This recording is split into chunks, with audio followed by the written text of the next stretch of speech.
Hello बच्चों, क्या हाल चाल और कैसी चल रही है पढ़ाई लिखाई। भैया क्रैश कोर्स में क्रैश तो नहीं हुए, अभी एक ही हफ्ता हुआ है। एक हफ्ते में बहुत कुछ सीखने को मिला होगा, बहुत कुछ आपने स्टार्ट किया होगा, बहुत कुछ देखने को मिल रहा होगा। लास्ट वीक में हमने 4 क्लास करी थी फिजिकल केमिस्ट्री की, और 4 क्लास में हमने स्टार्ट किया था मूल कॉन्सेप्ट, उसको फिनिश किया।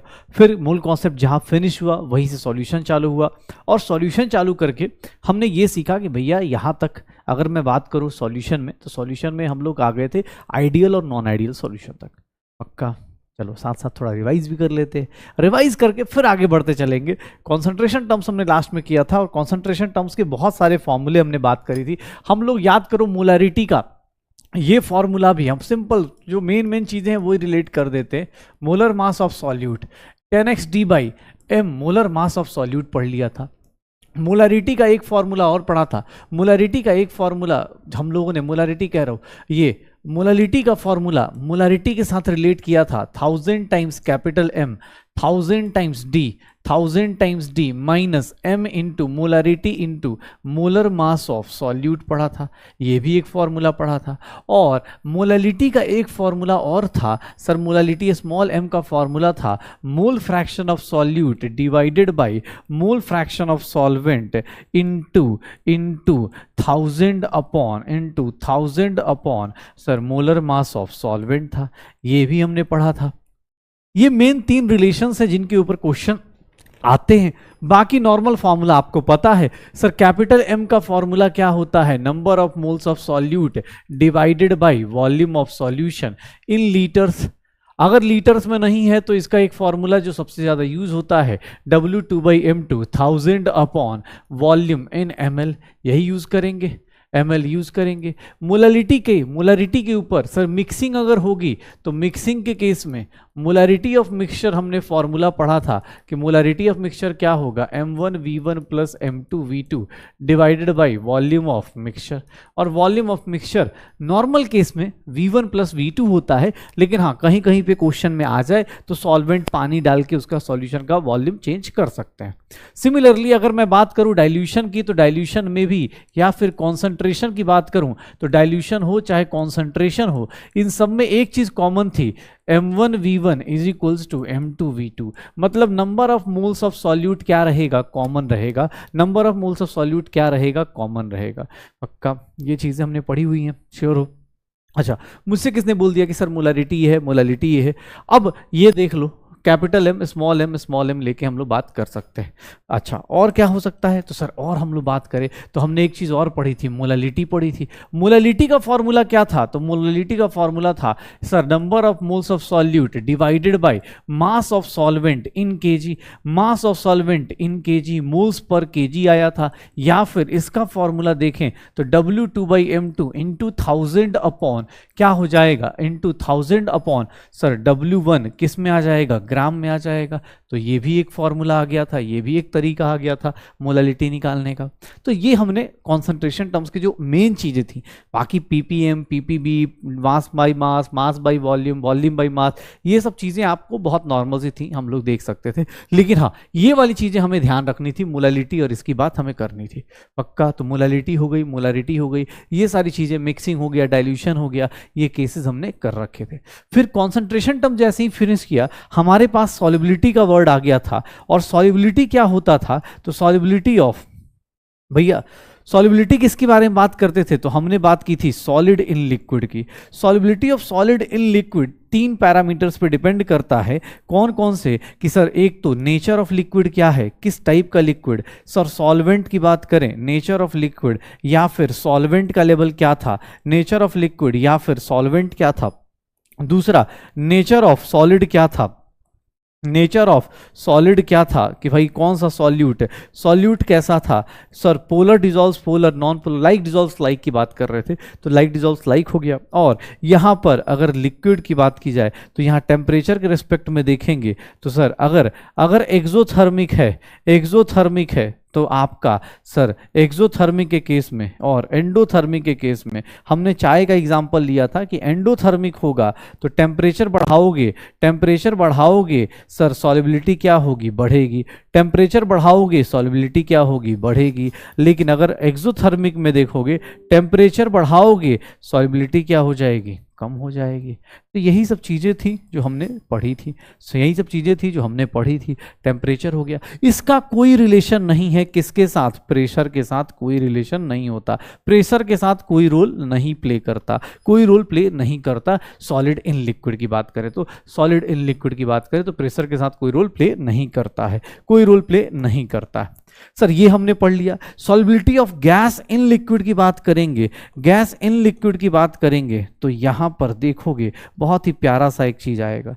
वो क्या है सर, गैस इन लिक्विड की सॉल्युबिलिटी को देखेंगे तो ये किस पे डिपेंड करेगा, सबसे पहले डिपेंड किस पे करेगा सर, डिपेंड्स ऑन, पहली बात गैस के ऊपर। सर गैस कैसा होना चाहिए, इजीली लिक्विफिएबल होना चाहिए, मतलब जो आराम से लिक्विफाई हो जाए, इजीली लिक्विफिएबल गैस होनी चाहिए। मतलब जिसके अंदर इंटरमॉलिक्यूलर फोर्स ज्यादा होगा, उस टाइप की गैसेस को हम बोल सकते हैं कि भाई ये गैस क्या होगी, इसकी सॉल्युबिलिटी ज्यादा होगी। और ये प्रोसेस हमेशा, solubility of gas in liquid, ये हमेशा ऑलवेज एक्सोथर्मिक होगा, ये हमेशा क्या होगा, एक्सोथर्मिक ही होगा, ऑलवेज एक्सोथर्मिक, हमेशा क्या है, एक्सोथर्मिक ही है, ऑलवेज एक्सोथर्मिक है। क्यों, क्योंकि सर गैस की एंट्रोपी बहुत ज्यादा है, गैस वाली चीज को आप लिक्विड में डिसॉल्व करोगे, ऑब्वियस एनर्जी क्या होगी, रिलीज होगी, ऑलवेज एक्सोथर्मिक है। फिर हमने ये भी पढ़ा कि solubility of gas in liquid is directly proportional to pressure, ये लॉ क्या कहलाता है, हेनरीज लॉ कहलाता है, और inversely proportional to temperature. Sir याद कीजिए इसका एप्लीकेशन क्या था, हाई एल्टीट्यूड्स पे जाते हैं, जब हाई एल्टीट्यूड्स पे जाते हैं तो वहां पर एक प्रॉब्लम होती है जिसका नाम था एनॉक्सिया। क्या हो जाता है, लो ऑक्सीजन इन ब्लड, जितना हाई एल्टीट्यूड्स पे जाएंगे ऑक्सीजन का अमाउंट हमारे ब्लड में क्या हो जाएगा, कम हो जाएगा। इसी को एक वर्ड यूज किया गया था, एनॉक्सिया। और इसका एक और एप्लीकेशन था कि सर हम लोग स्कूबा डाइवर्स के अंदर देखते हैं, स्कूबा डाइवर्स का जो टैंक होता है जिसके अंदर वो गैस लेके जाते हैं, वो प्योर एयर नहीं होता, ऑब्वियस है, सिर्फ ऑक्सीजन नाइट्रोजन नहीं होता।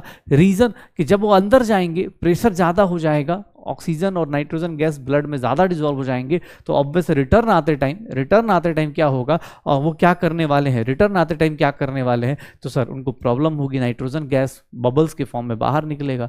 तो ये प्रॉब्लम को हम लोगों ने नाम दिया था बेंड्स। इस प्रॉब्लम का नाम क्या दिया गया था, बेंड्स नाम दिया गया था। और इसी को अवॉइड करने के लिए हमने क्या ऐड किया था, हीलियम ऐड कर दिया गया था, क्योंकि उसकी सॉल्युबिलिटी लो होती है, हीलियम ऐड किया गया था, उसकी सॉल्युबिलिटी क्या होती है, लो होती है, एंड दैट इज 11.2% हम लोग ऐड कर देते, पक्का। तो स्कूबा डाइवर्स का हो गया। इनवर्सली प्रोपोर्शनल टू क्या हो गया, टेम्परेचर हो गया। इनवर्सली प्रोपोर्शनल टू क्या हो गया, टेम्परेचर हो गया। सर टेम्परेचर की इनवर्सली प्रोपोर्शनल, इसके भी दो एप्लीकेशंस पढ़े थे। एक तो जितने सॉफ्ट ड्रिंक्स होते हैं, जो कोल्ड ड्रिंक्स होते हैं, जितने भी सॉफ्ट ड्रिंक्स होंगे वो सब लो टेम्परेचर पे फेवरेबल होते हैं, लो टेम्परेचर पे फेवर किए जाते हैं। कोल्ड ड्रिंक्स प्रिफरेबल होते हैं, प्रिफरेबल एट लो टेम्परेचर। क्यों भैया, क्योंकि लो टेम्परेचर पे ज्यादा से ज्यादा CO2 गैस ज्यादा से ज्यादा ड्रिंक के अंदर डिसॉल्व होगी। और दूसरा एप्लीकेशन जो एक्वेटिक स्पीसीज वाला था, कि एक्वेटिक स्पीसीज क्या करेंगे, एक्वेटिक स्पीसीज क्या करने वाली हैं, एक्वेटिक स्पीसीज क्या करती हैं। तो एक्वेटिक स्पीसीज अगर हम बात करेंगे तो एक्वेटिक स्पीसीज सर ये ज्यादा कंफर्टेबल होती हैं, more comfortable in aquatic species, more comfortable in cold water as compared to hot water, more comfortable in cold water as compared to hot water। तो solubility of gas in liquid के ऊपर ऐसा था। इसमें formula देखते थे तो pressure is solubility is directly proportional to pressure, और इस फॉर्मूले पे सिर्फ एक ही न्यूमेरिकल हो सकता है। क्यों, क्योंकि सर इसमें जो सॉल्बिलिटी हेनरी ने ली थी वो मोल्स पर लीटर ले लिया था, या फिर हम बोल सकते हैं ग्राम पर लीटर लिया गया था। ये फॉर्मूला फेल हुआ, क्यों? क्योंकि सर ऑब्वियस है जो टर्म वॉल्यूम वाला आता है वो क्या होता है, टेम्परेचर डिपेंडेंट हो जाता है, और जो टेम्परेचर डिपेंडेंट है ऑब्वियस है वो फॉर्मूला कहीं भी वैलिड नहीं होगा, जहां भी जाएंगे टेम्परेचर चेंज कर जाएगा और इसकी वैल्यू क्या होगी, फ्लक्चुएट कर जाएगी। फिर यहाँ डाल्टन आए और डाल्टन भाई साहब ने बोला कि सॉल्बिलिटी ऑफ गैस को किससे मेजर करो, मोल फ्रैक्शन से मेजर करो। सॉल्बिलिटी ऑफ गैस को किससे मेजर करो, मोल फ्रैक्शन से मेजर करो। और यहां पर हमारे पास फॉर्मूला आ गया P इंटू के एच इंटू काई। ये फॉर्मूला हम लोग न्यूमेरिकल्स के लिए यूज करेंगे, हमेशा न्यूमेरिकल्स के लिए यूज करेंगे। प्लीज एनसीईआरटी के न्यूमेरिकल्स देखिएगा, P इज इक्वल्स टू के एच इंटू काई के ऊपर। काई किसका है, गैस का इन लिक्विड, गैस का इन लिक्विड मोल फ्रैक्शन निकाल के। केएच क्या है, हेनरीज कांस्टेंट। केएच क्या है, हेनरीज कांस्टेंट। केएच क्या है, हेनरीज कांस्टेंट है। केएच क्या है, हेनरीज कांस्टेंट है। केएच क्या होता है, हेनरीज कांस्टेंट होता है। इसका यूनिट ऑफ प्रेशर के बराबर हो जाता है। इसका यूनिट ऑफ प्रेशर के बराबर होता है। अगर कांस्टेंट टेम्परेचर की बात करें, एट कांस्टेंट प्रेशर की बात करते थे, तो कांस्टेंट प्रेशर पे हमें क्या देखने को मिला था कि सर केएच जितना बढ़ाओगे सॉल्युबिलिटी उतनी कम होगी। KH is inversely proportional to, KH कम करोगे सॉल्युबिलिटी क्या हो जाएगी, ज्यादा हो जाएगी। तो ये छोटी छोटी चीजें हम लोग देख सकते हैं पक्का। तो एट कांस्टेंट प्रेशर ये हो जाएगा। चलो, मुझे किसने बोल दिया कि सर कांस्टेंट प्रेशर पे ये सब देखेंगे, ये KH greater than mole fraction कम हो जाएगा, KH less than mole fraction ज्यादा हो जाएगा, solubility of gas and liquid ऐसे चलता है सर, ये चीजें होंगी। अच्छा ओके, चलो अब यहां से हम लोग बात करते हैं तो हमारे पास आता है लिक्विड सॉल्यूशन की बात की जाएगी। लिक्विड सॉल्यूशन की बात की जाएगी। लिक्विड सॉल्यूशन में देखो तो लिक्विड सॉल्यूशन में हमने क्या पढ़ा था कि सर दोनों के दोनों अगर वोलेटाइल लिक्विड होते हैं तो दोनों के दोनों क्या करेंगे, अपना अपना वेपर बनाएंगे, अपना अपना वेपर प्रेशर एग्जर्ट करेंगे। कौन कितना वेपर प्रेशर एग्जर्ट करेगा, ये जो प्रेशर है directly proportional to partial pressure of कोई भी लिक्विड हो, directly proportional to A mole fraction. Similarly, PB is directly proportional to mole fraction of B. Sir, PA is nothing, PA naught काई a, और ये क्या हो गया, PB is nothing, PB not chi B, ये लिख सकते हैं। तो PA is nothing, PA nought chi B, PB is nothing, PB not chi B. Sir ये PA नॉट क्या है, vapour pressure of pure A. अगर अकेला ए होता तो उसका वेपर प्रेशर क्या होता। PB नॉट की बात करें तो vapour pressure of pure B, vapour pressure of pure B, ये vapour pressure of pure B. Sir PA nought chi A, PB not chi B. Sir total pressure अगर निकालने जाएंगे तो सर ये किसके इक्वल होगा, PA प्लस PB, और इसी को हम लोग लिख देते हैं P not A chi A plus P not B chi B, P not B chi B. इसको हम लोग लिखने का एक तरीका और था, P नॉट ए अगर आप काई बी लिखते हो तो यहाँ P not be minus P not ए होगा, और अगर यहाँ पर P नॉट बी लिखते हो तो यहाँ पर काई ए होगा, P not A minus P not be हो जाएगा। ये टोटल प्रेशर। सर यहाँ पर देखेंगे, इसको हम लोगों ने नाम दिया था, इसका नाम था राउल्ट्स लॉ। इसी का नाम था, हमने लास्ट क्लास में रखा था राउल्ट्स लॉ। राउल्ट्स लॉ का ग्राफ भी बड़ा प्यारा सा बनता है, राउल्ट्स लॉ का क्लोज ग्राफ बनता है। क्लोज ग्राफ हमारी लाइफ में पहली बार आया, और जहाँ पर ये बताया गया कि सर एक का मोल फ्रैक्शन अगर आप 0 पुट करते हो वहां पर दूसरे का मोल फ्रैक्शन 1 हो जाता है। जहां पर एक का मोल फ्रैक्शन 1 हुआ वहां पर दूसरे का क्या हो जाएगा, 0 हो जाएगा। फिर हमने स्टार्ट किया इसमें ग्राफ बनाना, और ग्राफ बनाते टाइम हमने क्या देखा कि सर ये जो लाइन आएगी, ये जो लाइन आती है इसको हम लोग, ये जो लाइन आएगी ये देखिएगा, ये जो लाइन आएगी ये ऐसे आ गया, ठीक है। अब देखिएगा इसको, सर ये वाली चीज को हमने क्या बोला, sir PB is equals to PB not chi B. ये जो लाइन आई ये किसको फॉलो कर रही है, इसको। ये जो लाइन है PA is equals to P not A chi a, और P टोटल क्या ले लेंगे तो P total is nothing PA plus PB, यही होगा। सर ये किसके इक्वल है, सर देखिएगा यहाँ मोल फ्रैक्शन 1 है तो इसको क्या बोल देंगे, P नॉट है, क्योंकि ऑब्वियस है 1 का प्योर प्रेशर। यहाँ मोल फ्रैक्शन ऑफ B का है तो P नॉट B हो गया, तो P total PA plus PB, और ये देख लो P not A P not B, ऐसे करके बना दो, पक्का हो जाएगा सर, श्योर हो। देख लीजिए भाई साहब, सॉल्युबिलिटी हो जाएगी। ये आपका लिक्विड सॉल्यूशन है, लिक्विड सॉल्यूशन है, और इसमें हम लोग सब कुछ कर सकते हैं, श्योर है। चलिए अब देखिएगा, यहां पर हम लोगों ने जब ग्राफ पढ़ा, हम लोगों ने चीजें पढ़ी, तो वहां पर हम लोग एक चीज और डिसाइड कर गए कि जो इसको फॉलो करेगा उसको राउल्स लॉ फॉलो करेगा, जो शुरू से लेकर लास्ट तक राउल्स लॉ फॉलो करेगा उसको क्या बोलेंगे, आइडियल सॉल्यूशन। और जो नहीं फॉलो करेगा उसको क्या बोल देंगे, नॉन आइडियल सॉल्यूशन। जो फॉलो करेगा उसको क्या बोलेंगे, आइडियल सॉल्यूशन, और जो नहीं फॉलो करेगा उसको क्या बोल देंगे, नॉन आइडियल सॉल्यूशन। देखिएगा आइडियल सॉल्यूशन को पहचानने का तरीका ही बताया गया था कि सबका इंटरमॉलिक्यूलर फोर्स क्या होता है। अगर मैं आइडियल सॉल्यूशन की फीचर्स की बात करूं, ये कुछ एग्जांपल्स मैंने लास्ट क्लास में कुछ एग्जांपल्स बताए थे, बाकी आइडियल सॉल्यूशन का थोड़ा सा फीचर मैं रिवाइज करा देता हूं। आइडियल सॉल्यूशन की बात कराता हूं, तो आइडियल सॉल्यूशन में क्या बोला था कि सर अगर दो लोग मिलके कोई सॉल्यूशन बना रहे हैं, अगर दो लोग मिलके कोई सॉल्यूशन बना रहे हैं, तो उस केस में आइडियल सॉल्यूशन कब बनेगा, जब इंटरमॉलिक्यूलर फोर्स जो हो वो किसके इक्वल हो जाए, सर दोनों के दोनों का, सॉल्यूट हो, सॉल्वेंट हो या फिर सॉल्यूशन हो, सबका इंटरमॉलिक्यूलर फोर्स क्या हो, इक्वल हो। जब इंटरमॉलिक्यूलर फोर्स इक्वल होगा तो उस केस में ऑब्वियस है बॉन्ड बनने से, मिक्सिंग करने से, ना कोई बॉन्ड टूट रहा है स्ट्रॉन्ग, ना कोई बन रहा है, तो delta h mixture, delta v mixture is equals to zero, delta h mixture, delta v mixture is equals to zero. Ideal solution के ये ग्राफ अपने पास। उसके बाद किसने बोल दिया कि सर आइडियल सॉल्यूशन में ये होता है, आइडियल सॉल्यूशन में सर एक दो चीजें और होती हैं। अच्छा कोई बोल रहा था v mixture is equals to zero का मतलब, सर चेंज इन वॉल्यूम क्या हो जाएगा, जीरो। चेंज इन एंथैल्पी क्या हो जाएगा, जीरो। मतलब सर आप 1 लीटर लेके आएंगे ए का, 1 लीटर बी का, तो सर ए बी का सॉल्यूशन जो बनेगा वो 2 लीटर हो जाएगा। नॉन आइडियल में यही चीजें इक्वल नहीं होंगी।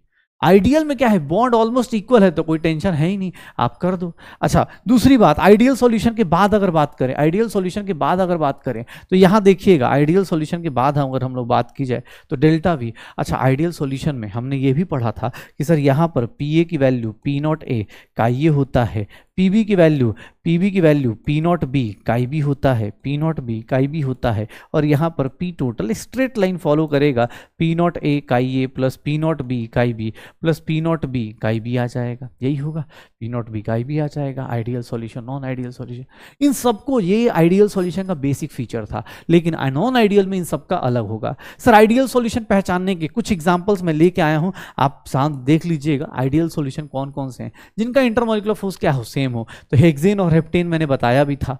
सर क्लोरोबेंजीन और ब्रोमोबेंजीन जिनका नेचर सेम टाइप का हो, एग्जाम हॉल में देखते टिक मार दो, CCl4 SiCl4, बेंजीन और टॉल्वीन, इथाइल ब्रोमाइड और सर इथाइल आयोड chloride, ethyl bromide, ethyl iodide, ये लोग क्या हैं, आपस के सिमिलर टाइप के लोग हैं। और जो सिमिलर टाइप के लोग हैं ना, इनके बीच में हमेशा कौन सा बॉन्ड होगा, सर इसमें कौन सा सॉल्यूशन बनेगा, हमेशा बनेगा आइडियल सॉल्यूशन। प्रॉब्लम कहां से आती है, नॉन आइडियल से। नॉन आइडियल में क्या होता है, सर ये कुछ भी जीरो नहीं होता, सब कुछ क्या होगा, या तो ग्रेटर देन जीरो होगा या लेस देन जीरो। मैं बोल रहा हूं इक्वल टू जीरो नहीं है, तो या तो वो ग्रेटर होगा या फिर लेस देन होगा, तो यहां पर भी वही चीज देखने को मिलेगी। सर नॉन आइडियल सॉल्यूशन में ही हम लोग लास्ट क्लास में आइडियल तक कर लिया था, नॉन आइडियल में ना ग्राफ सही होगा तो उसको कैसे पढ़ेंगे, और आज नॉन आइडियल सॉल्यूशन पढ़ेंगे, और फिर हम लोग कॉलिगेटिव प्रॉपर्टीज और वैन ऑफ फैक्टर करने वाले हैं। आज ये चैप्टर हम लोग एंड करेंगे, और सर कल से नया चैप्टर, नई शुरुआत। कल का चैप्टर भी अपने पास एक नई शुरुआत देगा, लेकिन भाई साहब मैं ये बस बताना चाह रहा हूं कि ये जो 2 चैप्टर फिनिश होंगे आज मिला के, क्वेश्चंस जितना डीपीपी में मिलता है उसको अटेम्प्ट कीजिएगा, क्वेश्चंस करते जाइएगा, क्योंकि हमेशा ये दिक्कत ना आए, ट्राई कीजिएगा जितना हो सकता है क्वेश्चंस टाइमली होते जाएं, और प्लस ये छोटी छोटी और अच्छी अच्छी बातों को थोड़ा सा रिलेट करते चलिएगा, ताकि ये एग्जाम हॉल में जब आपको क्वेश्चन मिले तो वहां पर आपको ज़्यादा टाइम ना लगे। पक्का? तो चलो नॉन आइडियल सॉल्यूशन के टाइप्स देख लेते हैं। नॉन आइडियल सॉल्यूशन 2 टाइप के, भैया कैसे सर, 2 टाइप कौन कौन से, तो देखो 2 टाइप कौन कौन से। नॉन आइडियल सॉल्यूशन की बात करेंगे तो नॉन आइडियल सॉल्यूशन में एक होगा पॉजिटिव डेविएशन वाला, एक होगा positive deviation from Raoult's law, एक होगा positive deviation from Raoult's law, एक होगा positive deviation from Raoult's law, और एक होगा negative deviation from Raoult's law. Positive deviation from Raoult's law और दूसरा होगा negative deviation from Raoult's law. Positive deviation from Raoult's law, negative deviation from Raoult's law, ये दोनों का ध्यान रखिएगा, पॉजिटिव और नेगेटिव डेविएशन का। कोई पूछे सर क्या है इसका मतलब, ध्यान सुनिएगा। पहले पॉजिटिव डेविएशन का मतलब आप सर राउल्ट्स लॉ के हिसाब से क्या बोलते थे कि sir pressure of A is equals to P nought A chi according to Raoult's law. Positive deviation का मतलब ये हो गया कि सर प्रेशर ऑफ ए जो होगा वो ग्रेटर देन पी नॉट ए काई ये होगा। प्रेशर ऑफ बी जो देखेंगे वो किससे ग्रेटर होगा, P nought B chi B से होगा। इवन आप पी टोटल देखेंगे तो पी टोटल भी क्या आएगा सर, टोटल प्रेशर भी क्या आएगा, P nought A chi A plus P nought B chi B से बड़ा ही आएगा। अब लोगों को दिक्कत आ जाएगी। पॉजिटिव डेविएशन, निगेटिव डेविएशन में देखो, निगेटिव डेविएशन में एकदम चलो अपने हिसाब से सर यहां पर प्रेशर ऑफ ए निगेटिव आएगा, कम आ जाएगा, जितना आप सोचेंगे उससे कम आएगा। पीबी की बात करेंगे तो P nought B chi B हो जाएगा। और अगर मैं पी टोटल की बात करूं तो पी टोटल जो होगा वो किसके इक्वल हो, सॉरी पी टोटल भी क्या आएगा, इक्वल नहीं less than P nought A chi A plus P nought B chi B हो जाएगा। यही होगा शायद, पक्का। तो पी टोटल की वैल्यू ऐसे हो जाएगी। अच्छा देखो, पॉजिटिव डेविएशन नेगेटिव डेविएशन की बात चल रही है, पॉजिटिव डेविएशन और नेगेटिव डेविएशन की बात चल रही है। अब मुझसे किसने बोल दिया कि सर एक काम करते हैं, ये टोटल प्रेशर कम होगा। अच्छा अब देखना, पहला पॉइंट तो ये हो गया। दूसरा पॉइंट क्या कहता है, दूसरा पॉइंट क्या कहता है, सुनना ध्यान से। दूसरा पॉइंट क्या कहता है कि सर इसमें जो भी आप मिक्सिंग करने जाओगे तो मिक्सिंग करने जाओगे ग्रेटर है, मतलब greater than 0। Delta v mixture, देखिएगा ध्यान से, delta v mixture greater than 0। क्यों, क्योंकि सर देखिएगा यहां पर 1 लीटर प्लस 1 लीटर लेके जाएंगे, that is not equals to 2 litre. ये क्या हो जाएगा मिक्सचर का, sir it will be more than 2 litre, more than 2 litre. क्यों, क्योंकि सर यहां पॉजिटिव डेविएशन हो रहा है। पॉजिटिव डेविएशन मतलब क्या हो रहा है, आपका वेपर प्रेशर ज्यादा हो गया। वेपर प्रेशर जितना आप सोच रहे थे उससे ज्यादा होगा, तो आपका जो वॉल्यूम होगा, जो रिजल्टेंट वॉल्यूम होगा मिक्स करने के बाद वो ज्यादा होगा। ये क्या होगा सर, एंडोथर्मिक होगा। एग्जाम हॉल में ये छोटे छोटे क्वेश्चंस पूछे जाएंगे, ध्यान से सुनिएगा। ये क्या होगा, एंडोथर्मिक होगा। इसके जस्ट अपोजिट देखेंगे, अगर इसके जस्ट अपोजिट देखें सेकेंड नंबर पे, तो डेल्टा एच मिक्सचर, इसके केस में नेगेटिव डेविएशन है लेस देन 0, मतलब ये क्या हो गया, एक्सोथर्मिक हो गया। सर इस रिएक्शन में आप देखेंगे delta v mixture less than 0। Sir इस केस में सर इसको क्या बोलेंगे कि 1 litre plus 1 litre, this is not equals to 2 litre, but हाँ लेस देन 2 लीटर। इवन आप ग्राफ बना के चेक कर लो, कोई दिक्कत नहीं, आप ग्राफ बना दो, कोई दिक्कत नहीं। ये लो, ये देखो ग्राफ, इसके केस में जो ग्राफ बनेगा, इसके केस में जो ग्राफ बनेगा, ये देखो देखिएगा, इसके केस में जो ग्राफ बनेगा, यहां पर सर ग्राफ क्लोज ग्राफ बनेगा। याद करो, क्लोज ग्राफ हमने पहली बार बनाया है कहां पर, यहीं पर। काई बी की वैल्यू कितनी रख दूंगा, 1। काई बी की वैल्यू यहां क्या होगी, 0। सुनिएगा ध्यान से, यहां पर काई ए की वैल्यू क्या होगी, 0। काई बी की वैल्यू क्या होगी, 1। यहां पर काई ए की वैल्यू क्या होगी सर, 1, और काई बी की वैल्यू क्या होगी, 0। यही होगा। सर देखना एक बार, एक लाइन देखना अपने को, ये देखना, अगर मैं बोलता हूं, ये देखो, सॉरी इसका लाइन ऐसे उठा लो, ये देखिएगा, आइडियल सॉल्यूशन में क्या बनता था, ये बनता था। आइडियल सॉल्यूशन में क्या बनता था, ये बनता था। आइडियल सॉल्यूशन में ये ग्राफ होता था, पक्का। सर देखेंगे आइडियल सॉल्यूशन में यही ग्राफ बनता था।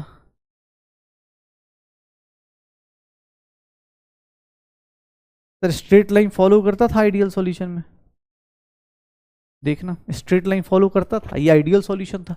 आइडियल सॉल्यूशन में ग्राफ को अगर देखोगे ध्यान से, तो यहां पर पी नॉट बी होगा, यहां पर पी नॉट ए होगा, और यहां पर पी नॉट बी होगा, और यहां पर पी नॉट ए होगा। लेकिन ये जो स्ट्रेट लाइन डॉटेड लाइन दिखाई जा रही है, ये किसको दिखाई जा रही है, आइडियल सॉल्यूशन को। यहां पर पॉजिटिव डेविएशन है। पॉजिटिव डेविएशन का मतलब भाई साहब, जो आप सोच रहे हैं ना, जो भी ग्राफ में आप सोच रहे हैं, सबसे उससे ज्यादा ही वैल्यू जाएंगी। उससे क्या होगा, ज्यादा ही वैल्यू जाएंगी। उससे क्या होगा, जितना आप सोच रहे हैं, पॉजिटिव डेविएशन मतलब उससे ज्यादा वैल्यू, जितना आप सोच रहे हैं उससे ज्यादा। ये देखिएगा, सॉरी, अब निगेटिव डेविएशन का मतलब सर जितना आप सोच रहे हैं, जो आप राउल्ट्स लॉ से सोच रहे थे, उससे नीचे ही वैल्यूज होंगी। देख लीजिए ग्राफ कहाँ को है सर, ये वेपर प्रेशर का ग्राफ कहाँ को जा रहा है, देख लो, ये बन जाएगा। तो देख लो पॉजिटिव डेविएशन मतलब देखो प्रेशर आप जितना सोच रहे हो उससे ज्यादा, प्रेशर जितना सोच रहे हो उससे ज्यादा, यहां उल्टा हो गया, प्रेशर जितना सोच रहे हो उससे नीचे, प्रेशर जितना सोच रहे हो उससे नीचे, प्रेशर जितना सोच रहे हो उससे नीचे आ गया। तो भैया देख लो पॉजिटिव डेविएशन और नेगेटिव डेविएशन। पॉजिटिवली का मतलब क्या हो गया कि सर आप जो सोच रहे हो उससे ज्यादा आ गया पॉजिटिव डेविएशन, मतलब बर्बाद हुए तो पॉजिटिवली बर्बाद हुए। होता ना कि जैसे अभी क्या होता है, अभी जैसे इस क्लास में भाई कोई बोलता है सर क्रैश कोर्स से रिजल्ट आता है इस बार, मतलब 2023 वाले नीट में ही पता चला है बहुत सारे लोगों को, ठीक है ना, हर एक बैच से रिजल्ट आता है भाई। फॉलो करने वाली बात है और स्ट्रिक्टली फॉलो करने की बात है। कोई बोले सर 2 दिन में चैप्टर, अरे भैया बाद में ना 1 दिन छोड़ो, 1 दिन में पूरा फिजिकल केमिस्ट्री हो जाएगा, 1 दिन में पूरी ऑर्गेनिक हो जाएगी, 1 दिन में पूरा इनऑर्गेनिक हो जाएगा। तो सर वो कैसे आएगा, वो कैसे होगा सर, वो सारी सारी आपकी चीज़ों आपकी प्रैक्टिस पे ही तो होगा। तो ये देख लीजिएगा पॉजिटिव डेविएशन क्या मतलब क्या होता है, राउल्स लॉ से सर जो आया उससे ज्यादा, जो आया उससे ज्यादा, जो आया उससे नीचे, जो आया उससे नीचे, जो आया उससे पक्का। तो ये पॉजिटिव डेविएशन हो गया, वो नेगेटिव डेविएशन हो गया, ये नेगेटिव हो गया, ये पॉजिटिव हो गया। ये जो ऊपर की लाइन है वो क्या बता रहा है, एटमॉस्फेरिक प्रेशर बता रहा है। अब कोई पूछ दे कि सर ऐसा क्यों हुआ, ये बंदा देखिएगा, ये बंदे को देखिए सर, ये ऊपर चला गया, ये नीचे चला गया, वो नीचे चला गया, ऐसा क्यों हुआ, इसका रीजन देखेंगे। तो अगर मैं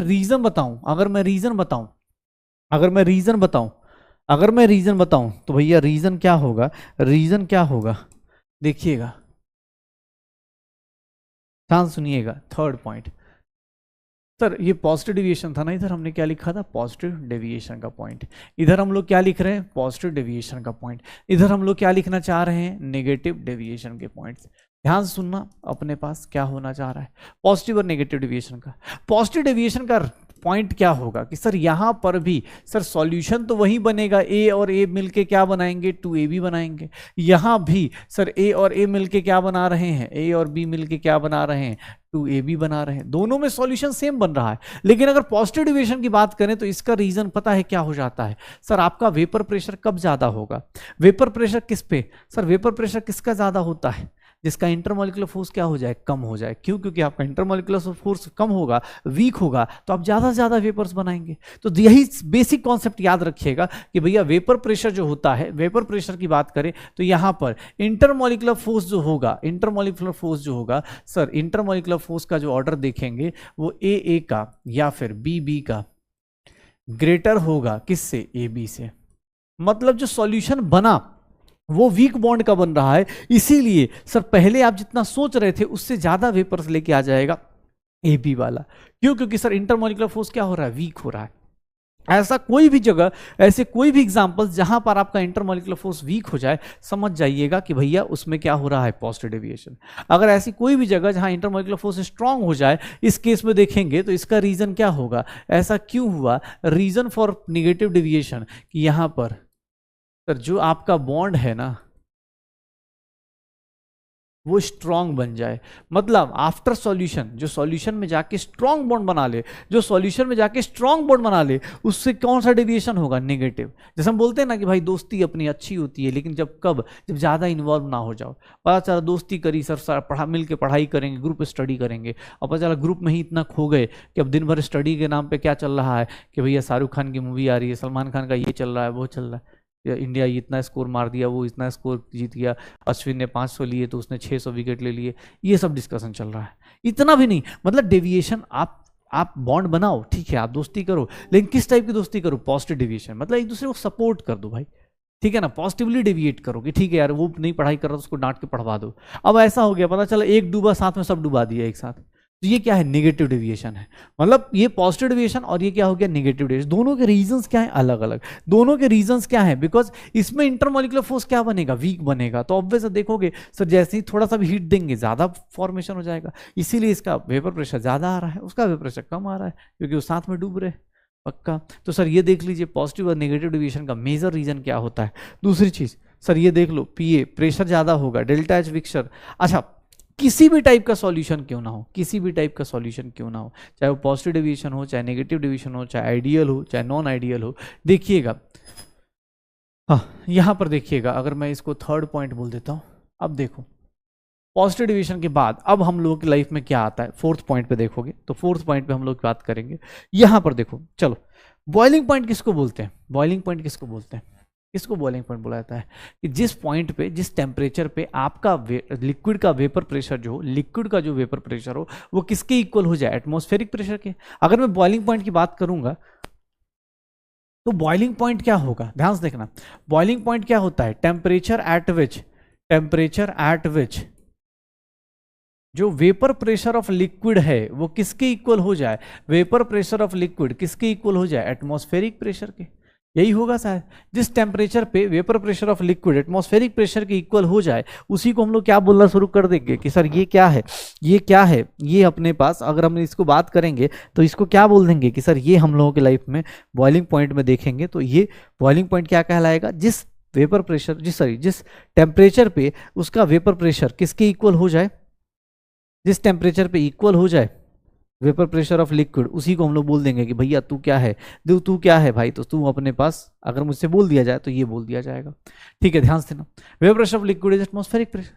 अब खुद से सोचो, अगर आइडियल सॉल्यूशन था तो सर यहां पर था ना आपका वेपर प्रेशर, यहां से आपको हीट करके आपका वेपर प्रेशर यहां लेके आना पड़ता, क्योंकि एटमॉस्फेरिक प्रेशर की लाइन तो ये है। सर जिस टाइम पे आपका वेपर प्रेशर किसके इक्वल हो जाए, एटमॉस्फेरिक के इक्वल हो जाए, उसी टाइम को बॉइलिंग पॉइंट बोलेंगे। अब ध्यान सुनना, यहां से लेकर यहां आते और अब पॉजिटिव डेविएशन में देखो तो वेपर्स ज्यादा बन गए तो जल्दी बॉइलिंग पॉइंट किसका होगा, बॉइलिंग पॉइंट जल्दी कौन अचीव करेगा, पॉजिटिव डेविएशन वाला या आइडियल अचीव करेगा, कौन जल्दी अचीव करेगा। सर यहां से वेपर प्रेशर को यहां तक लेके आना डिफिकल्ट है, ज्यादा टेम्परेचर लगेगा, या इसको यहां से यहां, सर इसको जल्दी लेके आ सकते हो ना, क्योंकि ऑलरेडी पॉजिटिव डेविएशन में ऑलरेडी वेपर्स ज्यादा बने पड़े, तो जल्दी से जल्दी वो किसको अचीव कर लेगा, एटमॉस्फेरिक प्रेशर को। तो मैं बोल सकता हूं कि इस केस में, सर इस केस में पॉजिटिव डेविएशन के केस में बॉइलिंग पॉइंट क्या होता है, डिक्रीज कर जाता है, बॉइलिंग पॉइंट क्या हो जाता है, डिक्रीज कर जाता है। लेकिन अगर मैं इसकी बात करूं तो यहां पर बॉइलिंग पॉइंट क्या होता है, इंक्रीज कर जाता है, बॉइलिंग पॉइंट क्या होता है, इंक्रीज कर जाता है, बॉइलिंग पॉइंट क्या हो जाता है, इंक्रीजेस, बॉइलिंग पॉइंट क्या होता है, इंक्रीज करता है। वहां बॉइलिंग पॉइंट क्या होगा, डिक्रीज, यहां पर बॉइलिंग पॉइंट क्या होगा, सर इंक्रीज होगा। क्यों, क्योंकि सर आपका वेपर प्रेशर ज्यादा है। तो इसी को अभी हम लोग जब एजियोट्रॉप्स पढ़ेंगे तो यहां पर क्या बोलेंगे कि सर देखिएगा, आइडियल सॉल्यूशन का अगर बॉइलिंग पॉइंट यहां से यहां तक है, सर यहां से लेकर यहां तक हीट करना पड़ेगा ना, इसमें देखो थोड़ा सा हीट करेंगे, टच कर जाएगा, अपना हो गया। तो ये पॉजिटिव डेविएशन है, वो नेगेटिव डेविएशन है। नेगेटिव डेविएशन में सोचो, सर यहां से यहां तक आने में जितना टेम्परेचर देना पड़ेगा, सर ऑब्वियस है ना, यहां बॉइलिंग पॉइंट क्या हो गया, बढ़ गया, सर खूब सारा देना पड़ेगा, खूब सारा एनर्जी देनी पड़ेगी, तब जाके किस में अचीव करेगा, सर नेगेटिव डेविएशन वाला, तब जाके अपना बॉइलिंग पॉइंट अचीव कर पाएगा। तो बॉइलिंग पॉइंट यहां पर क्या होता है, बढ़ जाता है, और यहां पर क्या हो जाता है, डिक्रीज कर जाता है। इनके एग्जाम्पल्स की बात करें, जहां पर भी देखो, जैसे एग्जाम्पल्स में बताता हूं तुम्हें, अगर वाटर प्लस अल्कोहल है तो देखना, सिंपल सा एक एग्जांपल बता रहा हूं, अभी लिखवा भी दूंगा, अभी बहुत सारे एग्जांपल दे दूंगा। वाटर प्लस अल्कोहल है, वाटर में क्या होता है, हाइड्रोजन बॉन्डिंग, एक पानी का मॉलिक्यूल 4 वाटर के मॉलिक्यूल के साथ हाइड्रोजन बॉन्डेड होता है, एक वाटर का मॉलिक्यूल 4 वाटर के मॉलिक्यूल के साथ हाइड्रोजन बॉन्डेड होता है।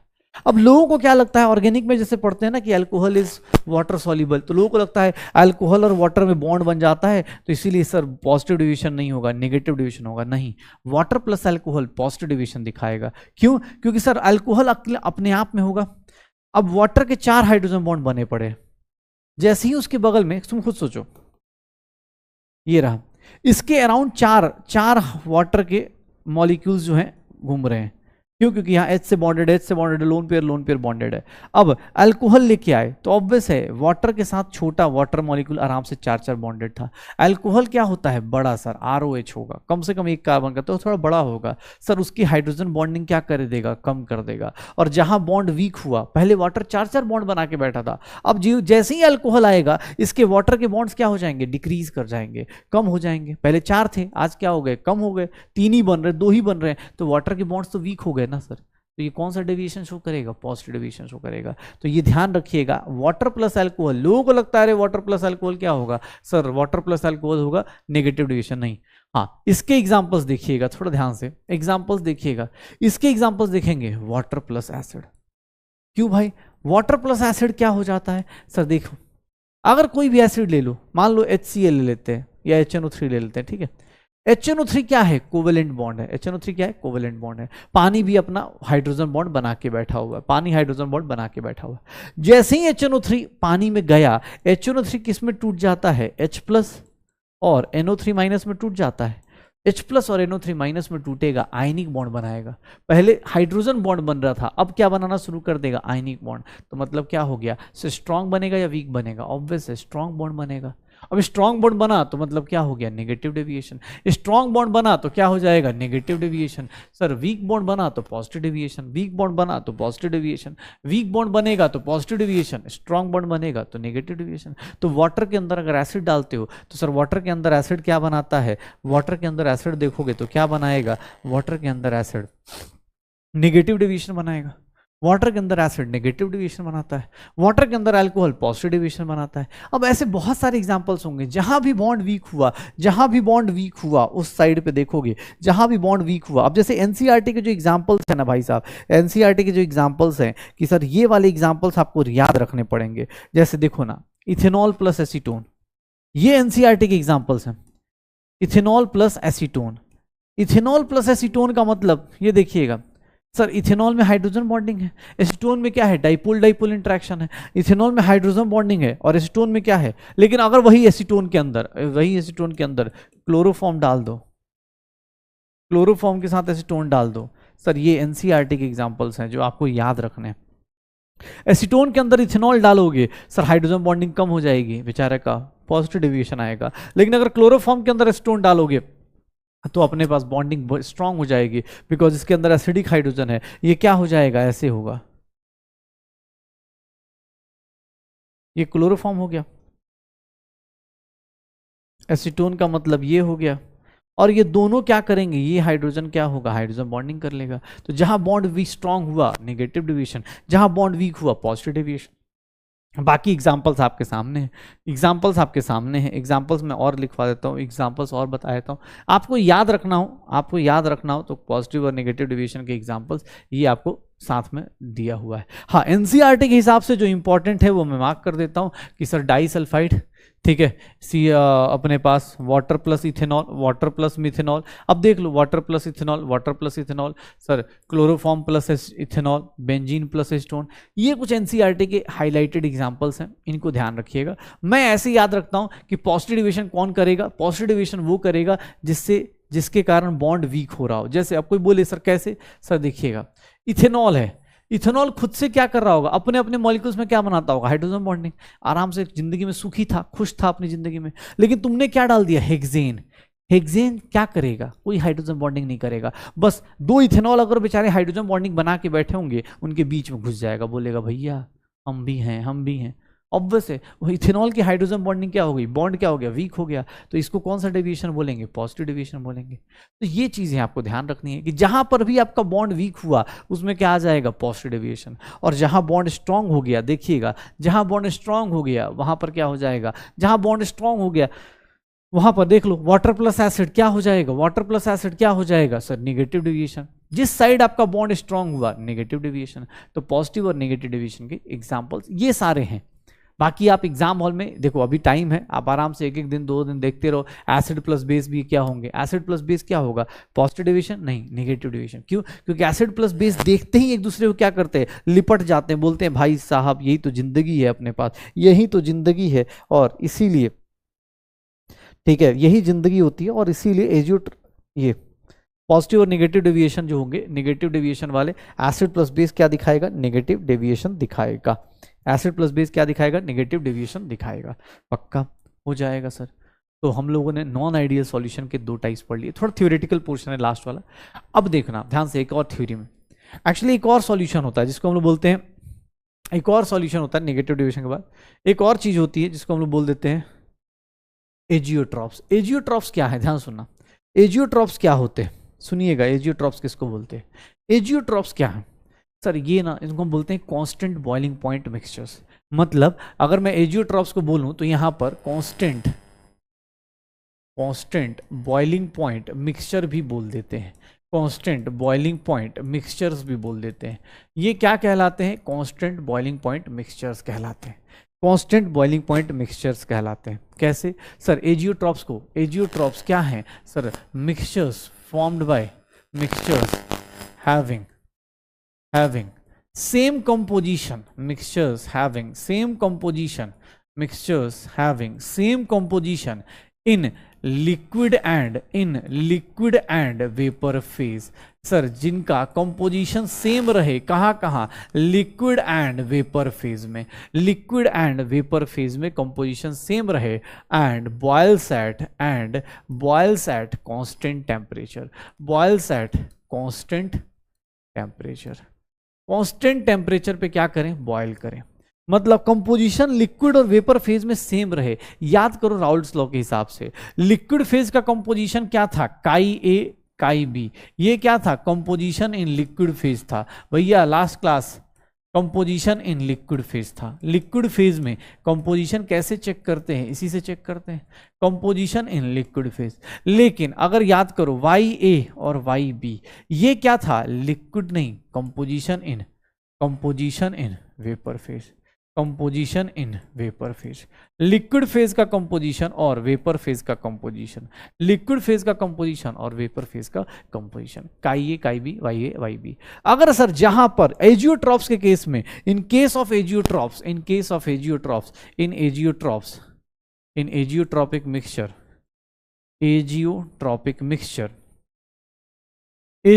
मिक्सचर की बात करेंगे तो एजियोट्रॉपिक मिक्सचर में सर ये काई ए इज इक्वल्स टू क्या हो जाएगा, वाई ए, और chi b is equals to what, y b. और इन दोनों का कंपोजिशन सेम हो गया, बॉइलिंग पॉइंट भी क्या होगा, सेम होगा, कंपोजिशन भी सेम हो गया, ऑब्वियस है कंपोजिशन सेम हो गया, बॉइलिंग पॉइंट भी क्या है, सेम है। तो इसीलिए हम बोलते हैं कि सर इनको हम लोग सेपरेट आउट नहीं कर सकते बाय डिस्टिलेशन। क्यों, डिस्टिलेशन क्या प्रोसेस होती है कि सर हीटिंग कीजिए, जिस लिक्विड का बॉइलिंग पॉइंट कम होगा वो जल्दी बॉयल हो जाएगा, उसके वेपर्स को साइड में कर लीजिए, डिस्टिल कर लीजिए, डिस्टिलेशन सेपरेट आउट कर लीजिए। एजियोट्रॉप्स को आप डिस्टिलेशन से सेपरेट आउट नहीं कर सकते। क्यों, क्योंकि दोनों का बॉइलिंग पॉइंट क्या हो जाएगा, कांस्टेंट। जब बॉयल करोगे तो दोनों के ही वेपर्स बनेंगे, आप किसी को सेपरेट आउट नहीं कर सकते, पक्का। सर यहां पर ध्यान से देखिएगा, there are two types of, मैं ऐसे लिख देता हूं, नॉन आइडियल सॉल्यूशंस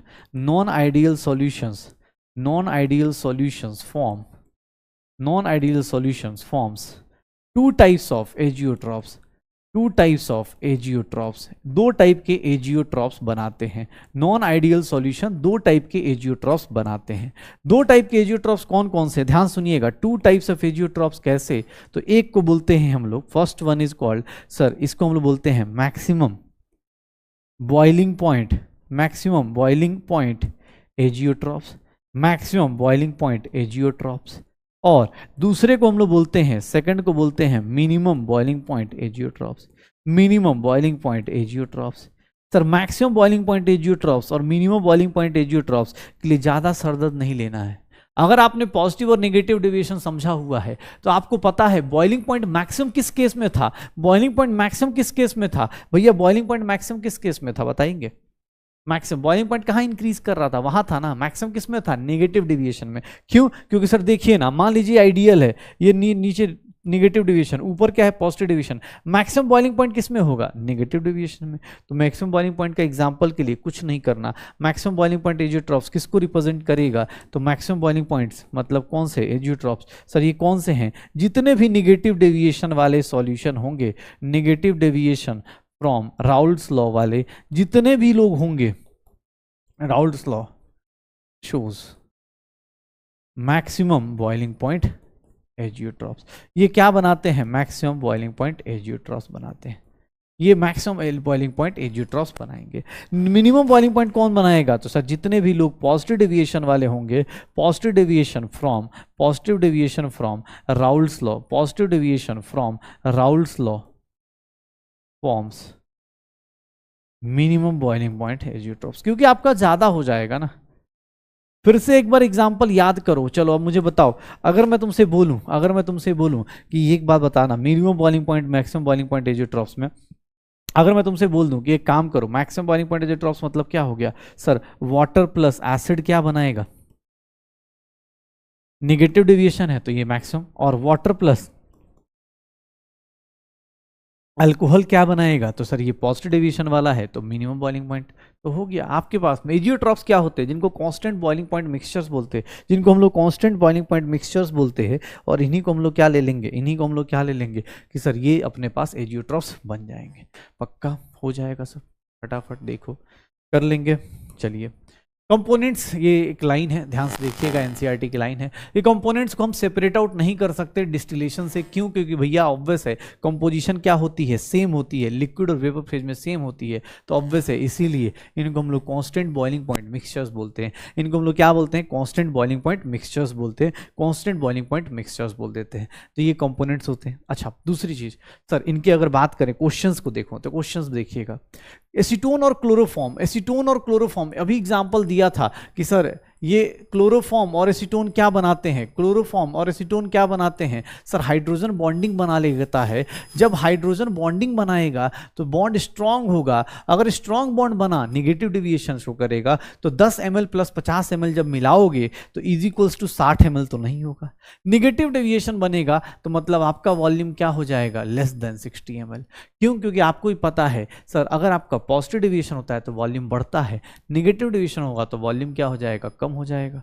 ये देखेंगे boiling point of water is defined as, boiling point किसी का कैसे डिफाइंड होता है, जब आपका वेपर प्रेशर किसके इक्वल हो जाए, एटमॉस्फेरिक प्रेशर के, उसके अलावा बबल्स वबल से नहीं होता। ध्यान सुनिएगा sir, total vapour pressure of a mixture of 1 mole of a and 2 moles of b is 200 torr, ये दिया हुआ है पी टोटल। अगर हम नॉर्मल निकालने जाते तो पी टोटल निकाल के चेक कर लें, राउल्स लॉ के हिसाब से पी टोटल निकालते तो कैसे निकालते, पी नोट काई A plus P note B chi B निकालते, और इसकी वैल्यू कितनी आती 150 इंटू 1/3, इसकी वैल्यू कितनी आती सर 240 इंटू 2/3। सर देखेंगे ये कितना हो गया 50, और ये कितना हो गया 160, कितनी वैल्यू आ गई 210 टॉर आ गया, 210 टॉर आ गया। सर राउल्स लॉ के हिसाब से कितना आना चाहिए 210 टॉर, आपका प्रेशर कितना आ रहा है 200, इसका मतलब आप कौन सा, आप जितना सोच रहे थे उससे ज्यादा आ रहा है या कम आ रहा है, उससे कम आ रहा है, मतलब सर यहां पर पॉजिटिव डेविएशन नहीं है, यहां पर क्या है नेगेटिव डेविएशन है, there is a negative deviation from Raoult's law. इस टाइप के क्वेश्चंस कैसे करने हैं, तो सर इस टाइप के क्वेश्चंस में आप इस चेक कर लो कि भैया राउल्स लॉ के हिसाब से कितना आएगा, और उसके हिसाब से आंसर्स निकाल दो। राउल्स लॉ के हिसाब से जो आएगा वो आइडियल सॉल्यूशन है, उससे कम आया तो नेगेटिव डेविएशन, उससे ज्यादा आया तो पॉजिटिव डेविएशन। तो देखो भाई, अब इस तरह का क्वेश्चन आया तो फटाफट ये कहां से आया सर, राउल्स लॉ से आया, राउल्स लॉ से चेक कर लो पक्का। चलो देखो पॉजिटिव नेगेटिव डेविएशन 2019 का क्वेश्चन देखिए क्या बोल रहा है, the question which forms that the mixture that forms maximum boiling point azeotropes. Maximum मतलब क्या हो गया, फटाफट सोच लो कौन सा डेविएशन होगा, नेगेटिव डेविएशन होगा। Negative deviation water plus alcohol में आता है क्या, नहीं पॉजिटिव आता है। सर मुझे दिख गया यहाँ पे water plus acid, water plus acid दिख गया, मैं सीधा सीधा आंसर क्या मार दूंगा, डी मार दूंगा, बाकी लोगों को चेक करने की जरूरत भी नहीं है, बाकी लोगों को चेक करने की जरूरत नहीं। ये क्या बनाएगा, आइडियल सॉल्यूशन बनाएगा, ये क्या बनाएगा, आइडियल बनाएगा। इसकी बात करें तो ये सब लोग क्या बनाएंगे, ये negative deviation sorry positive deviation, ये भी क्या बनाएंगे पॉजिटिव डेविएशन, हो गया वाटर प्लस नाइट्रिक एसिड पक्का। अच्छा यहां पर अब देखना, थोड़ा ध्यान सुनना, अब हम लोग कुछ बात कर लेते जैसे फॉर एग्जांपल कुछ लोगों के साथ दिक्कत क्या है, जैसे मान लो वेपर प्रेशर है। अब वेपर प्रेशर को ना प्रेशर ऑफ गैस नहीं बोलते, मतलब प्रेशर ऑफ गैस क्या होता है, PV equals to nRT follow कर रहा होता है। वेपर प्रेशर क्या है कि सर किसी लिक्विड को जब हीट करते हैं तो उसके वेपर्स बनते हैं। वेपर्स और गैस में डिफरेंस है, गैस क्या होती है नेकेड आई से नहीं दिखती, आप एयर को नहीं देख सकते, मेरे हाथ आपके और इस कैमरे के बीच में बहुत सारे एयर है, मॉलिक्यूल्स दिख नहीं रहे। वेपर्स क्या होंगे, दिख जाएंगे आपको। वेपर्स जो होते हैं नॉर्मल आई से, कभी चाय बनाते टाइम देखा होगा, दूध को बॉयल होते टाइम देखा होगा, वेपर्स बनते हुए देखे होंगे आपने, या कभी मतलब आप ठंडी में सांस लेते हो छोड़ते हो तो आपको दिखेंगे वेपर्स बनते हुए। गैस और वेपर्स में डिफरेंस है, गैस क्या होता है नेकेड आई से नहीं दिखता, वेपर्स क्या होता है नेकेड आई से दिख जाता है, आप खुली आंख से देख सकते हो। तो वेपर प्रेशर क्या है कि sir vapour pressure is nothing, VP हम लोग शॉर्टकट में बोल देते हैं, और वीपी क्या होता है सुनिएगा ध्यान से कि sir VP is nothing, vapour pressure is pressure exerted bye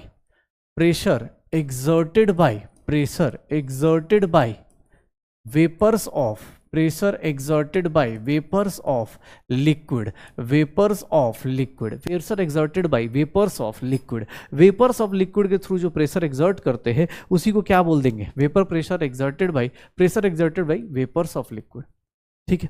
अब वेपर प्रेशर किसका ज्यादा होगा किसका कम होगा, तो वेपर प्रेशर की बात की जाए, सोचो वेपर प्रेशर किसका ज्यादा होगा सर, जिस मॉलिक्यूल्स के बीच में, जहां के मॉलिक्यूल जिस लिक्विड के बीच में इंटरमॉलिक्यूलर फोर्स स्ट्रांग हुआ, उसका वेपर प्रेशर सबसे कम हो जाएगा। क्यों? क्योंकि सर एक सीधी सी बात बताइए, inversely proportional to intermolecular force.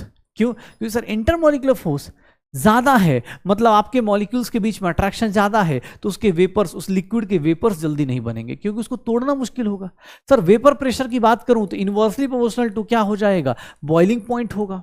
क्यों? क्योंकि सर बॉइलिंग पॉइंट किसी का ज्यादा है तो उसको बॉयल होने में टाइम लगेगा, उसके वेपर्स बनने में टाइम लगेगा, तो ऑब्वियस है उस केस में उसका वेपर प्रेशर कम बनेगा।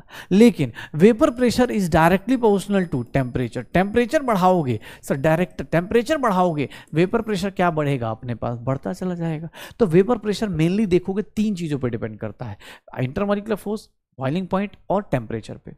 अच्छा एक चीज और, अगर प्योर सॉल्वेंट लेते हैं, प्योर कोई भी लिक्विड लेते हैं, प्योर लिक्विड होगा, प्योर लिक्विड होगा, अगर अकेला लिक्विड है, ध्यान सुना, तो सर अकेला लिक्विड है, ध्यान से देखिएगा, अकेला लिक्विड है सर, सिर्फ ये लिक्विड है, तो ऑब्वियस है इसको हीट दोगे, जो भी हीट दोगे सर पूरा का पूरा इसी को मिल रहा है, तो इसके वेपर्स क्या होंगे, जितने भी बनेंगे, इसको हम लोग क्या बोल देंगे, अगर मान लो ए लिक्विड है तो ए लिक्विड के इसके वेपर प्रेशर को क्या बोल देंगे, पी नॉट ए बोल देंगे। प्योर कंपोनेंट अकेला है तो ऑब्वियसली उसके वेपर्स ज्यादा बनेंगे। लेकिन अगर इसके अंदर मैंने कोई भी सॉल्यूट डाल दिया, मान लो ये ए था और इसके अंदर मैंने कोई भी सॉल्यूट डाल दिया, अब मैंने इसके अंदर ए प्लस बी कर दिया, तो तुम्हें क्या लगता है इसके वेपर्स ज्यादा बनेंगे ए के या कम बनेंगे? सोचो, जितना अभी पढ़ा है सर, ज्यादा बनेंगे या कम बनेंगे? कम बनेंगे। क्यों? क्योंकि सर अकेले थे आप, जब प्योर अकेले थे आप, चाहे सॉल्यूट हो चाहे सॉल्वेंट हो, जब आप अकेले होते हो सारा सारा हीट आपको मिल रहा है, सारी सारी एनर्जी आपको मिल रही है, आप ज्यादा से ज्यादा वेपर्स बना रहे हो। लेकिन अगर आप दो लोगों के साथ आ गए तो आपके वेपर्स क्या हो जाएंगे, कम। अब देखोगे तो इसको मैं लिख रहा हूं प्रेशर ऑफ ए, और ये प्रेशर ऑफ ए क्या कहलाएगा, vapour pressure of A in solution, in solution. लेकिन ये जो पी नॉट ए था ये क्या कहलाएगा sir, vapour pressure of pure solve, pure A. जब अकेला ए था तो उसके टाइम पे इन दोनों में से ज्यादा कौन होगा, चलो सोचो, पी नॉट ए और पी ए में ज्यादा कौन होगा सर, हमेशा प्योर कंपोनेंट का वेपर प्रेशर ज्यादा होता है एज कंपेयर टू दिस। पक्का? तो सर आप जब भी देखते हो, आपको एक सिंपल सा एक लाइन यूज कर रहा हूं कि अगर आप सॉल्यूशन बनाओगे, कोई भी बंदा हो, अगर उसके साथ किसी को जोड़ दोगे तो उसका वेपर प्रेशर क्या होगा, डिक्रीज करेगा। कभी ज्यादा लगे ना तो चाय बनाते टाइम देखोगे, चाय के जो वेपर्स बनते हैं या दूध के वेपर्स जब बन रहे होंगे ना, एक काम करना, उसके अंदर ना चीनी डाल देना, नमक मत डालना भाई, चीनी डाल देना। जैसे ही चीनी डालोगे देखो उसका वेपर सडनली कम हो जाएगा।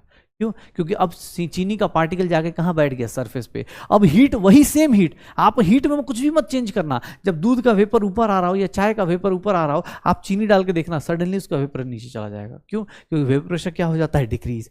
अगर आप अकेले हो तब तो आपके वेपर्स ज्यादा होंगे, लेकिन जैसे ही आपने कुछ मिक्स किया आपका वेपर प्रेशर क्या होता है, डिक्रीज होता है। पक्का? अब सॉल्यूशन की कुछ ऐसी प्रॉपर्टीज है जो भाई सॉल्यूट डालने पे फ्लक्चुएट करती हैं, कुछ ऐसी प्रॉपर्टीज है जो सॉल्यूट के ऊपर डिपेंड करती हैं, उन्हीं प्रॉपर्टीज को हम पढ़ेंगे और उन्हीं प्रॉपर्टीज का नाम होता है कोलिगेटिव प्रॉपर्टीज।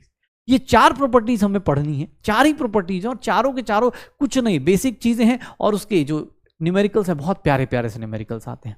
कॉलिगेटिव प्रॉपर्टीज क्या हैं, तो sir colligative properties of solution किसको बोलते हैं, कॉलिगेटिव प्रॉपर्टीज, अगर मैं बात करूं कॉलिगेटिव प्रॉपर्टीज ऑफ सॉल्यूशन, अगर इसकी बात की जाए, कॉलिगेटिव प्रॉपर्टीज ऑफ सॉल्यूशन की बात की जाए, तो colligative property solution is defined as, इसको हम लोग डिफाइन करेंगे, defined as sir property of solution, property of solution, property of solution, property of solution. Colligative properties of solution is defined as property of solution which depends on, ध्यान सुनिएगा, which depends only on, which depends only on, which depends only on, सिर्फ और सिर्फ किस पे depend करे, number of solute particle, जो सिर्फ और सिर्फ किस पे डिपेंड करेगा, नंबर ऑफ सॉल्यूट पार्टिकल्स, जो सिर्फ और सिर्फ किस पे डिपेंड करेगा, number of solute particles, irrespective of, उसको कोई फर्क नहीं पड़ रहा, irrespective of the, irrespective of the, irrespective of the nature, irrespective of nature, reactivity, nature, reactivity, nature, reactivity और सर और नेचर, रिएक्टिविटी और size of particles, size of solute particles. इसको कोई फर्क नहीं पड़ता, ये सारी प्रॉपर्टीज सिर्फ और सिर्फ किस पे डिपेंड करती है, ये सारी प्रॉपर्टीज सिर्फ और सिर्फ किस पे डिपेंड करती है, नंबर ऑफ सॉल्यूट पार्टिकल्स पे। किस पे डिपेंड कर रही है, नंबर ऑफ सॉल्यूट पार्टिकल्स पे, सिर्फ और सिर्फ किस पे डिपेंड कर रही है, नंबर ऑफ सॉल्यूट पार्टिकल्स पे। ये कॉलिगेटिव प्रॉपर्टीज कहलाती हैं। ये सॉल्यूशन की कुछ ऐसी प्रॉपर्टी जो सिर्फ और सिर्फ नंबर ऑफ सॉल्यूट पार्टिकल्स पे डिपेंड करे, उसी को क्या बोलेंगे, कॉलिगेटिव प्रॉपर्टी बोलेंगे। ध्यान से सुनना, कॉलिगेटिव प्रॉपर्टीज हमारे पास 4 टाइप के मिलेंगे। 4 कॉलिगेटिव प्रॉपर्टीज हमारे सिलेबस में हमें पढ़ने हैं। 4 कॉलिगेटिव प्रॉपर्टीज हमें पढ़ने हैं। 4 कॉलिगेटिव प्रॉपर्टीज कौन कौन सी हैं, तो ये ऑलरेडी तुम्हें पता है कौन कौन सी हैं। तो सर पहली चीज अभी जस्ट पढ़ा है, बस इसको नाम लिख रहा हूं, relative lowering in vapour pressure.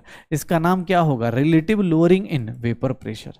Vapour pressure का रिलेटिव लोअरिंग मतलब अभी जस्ट पढ़ा कि कोई भी सॉल्यूशन बनाओगे वेपर प्रेशर क्या होगा, सर डिक्रीज करेगा। तो इसको हम लोग क्या रख देते हैं, RLVP बोल देते हैं। क्या बोल देते हैं, RLVP बोल देते हैं, relative lowering in vapour pressure.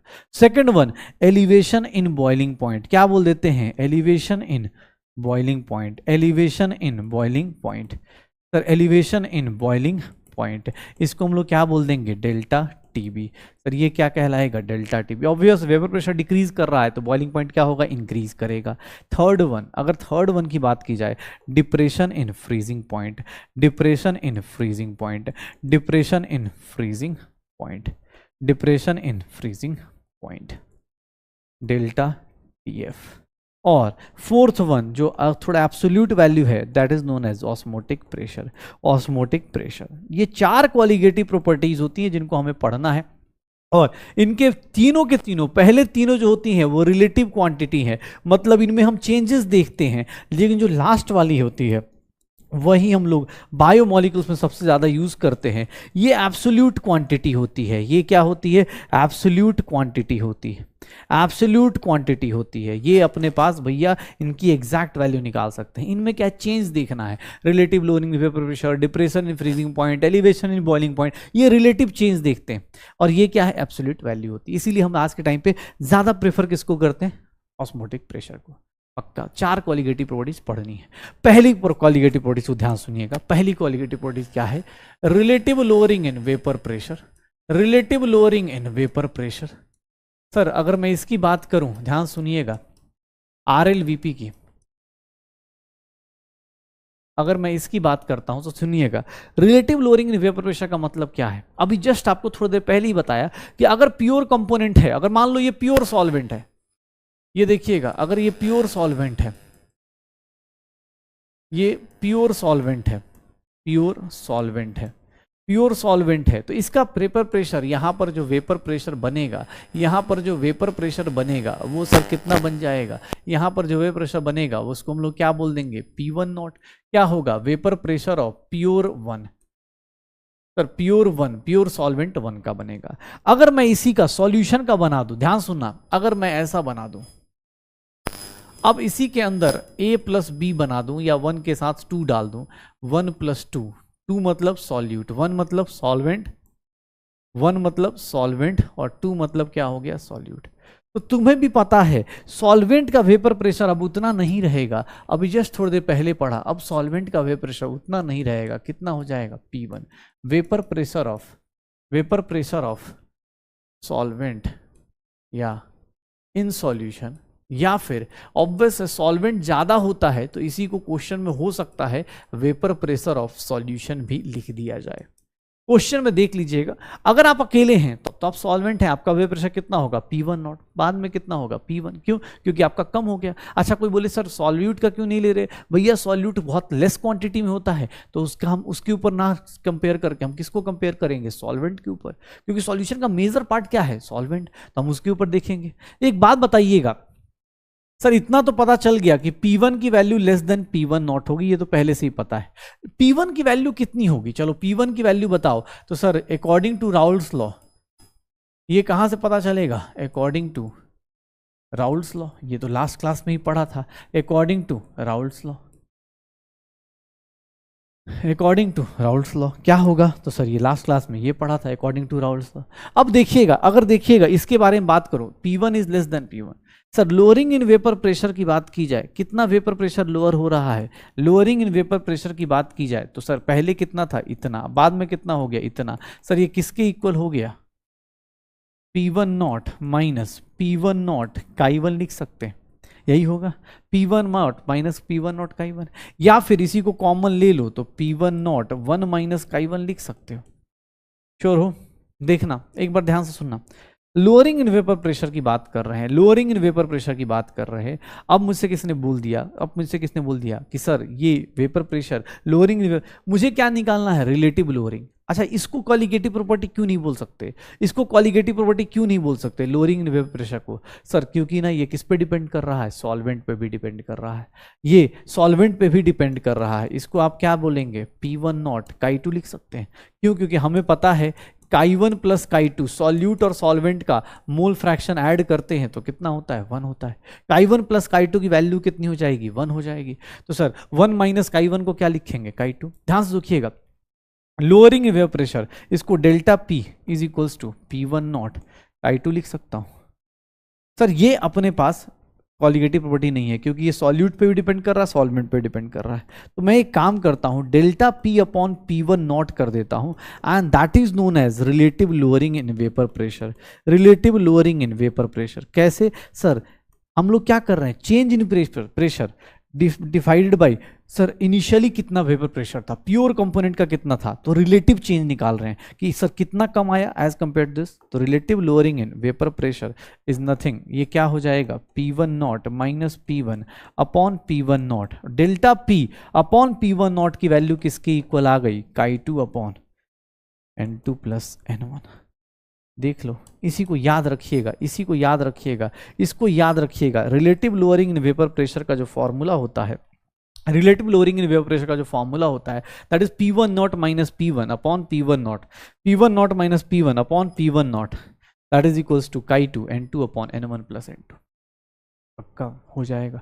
तो ये relative lowering in vapour pressure है, relative lowering in vapour pressure है, relative lowering in vapour pressure है, यही हम लोगों को याद रखना है। लेकिन याद रखिएगा एक चीज और, ये सबके लिए वैलिड है, लेकिन ध्यान सुनना, इन केस ऑफ ध्यान सुनना एक चीज बहुत इंपॉर्टेंट चीज, ये फॉर्मूला आप यूज करेंगे, जबरदस्त न्यूमेरिकल करेंगे, कोई दिक्कत नहीं, लेकिन in case of very dilute solution, in case of very dilute solution, very dilute solution का मतलब हो गया कि sir N1 is very much greater than N2, मतलब सर N1 प्लस N2 को आप क्या ले सकते हो, ऑलमोस्ट इक्वल्स टू N1 ले सकते हो।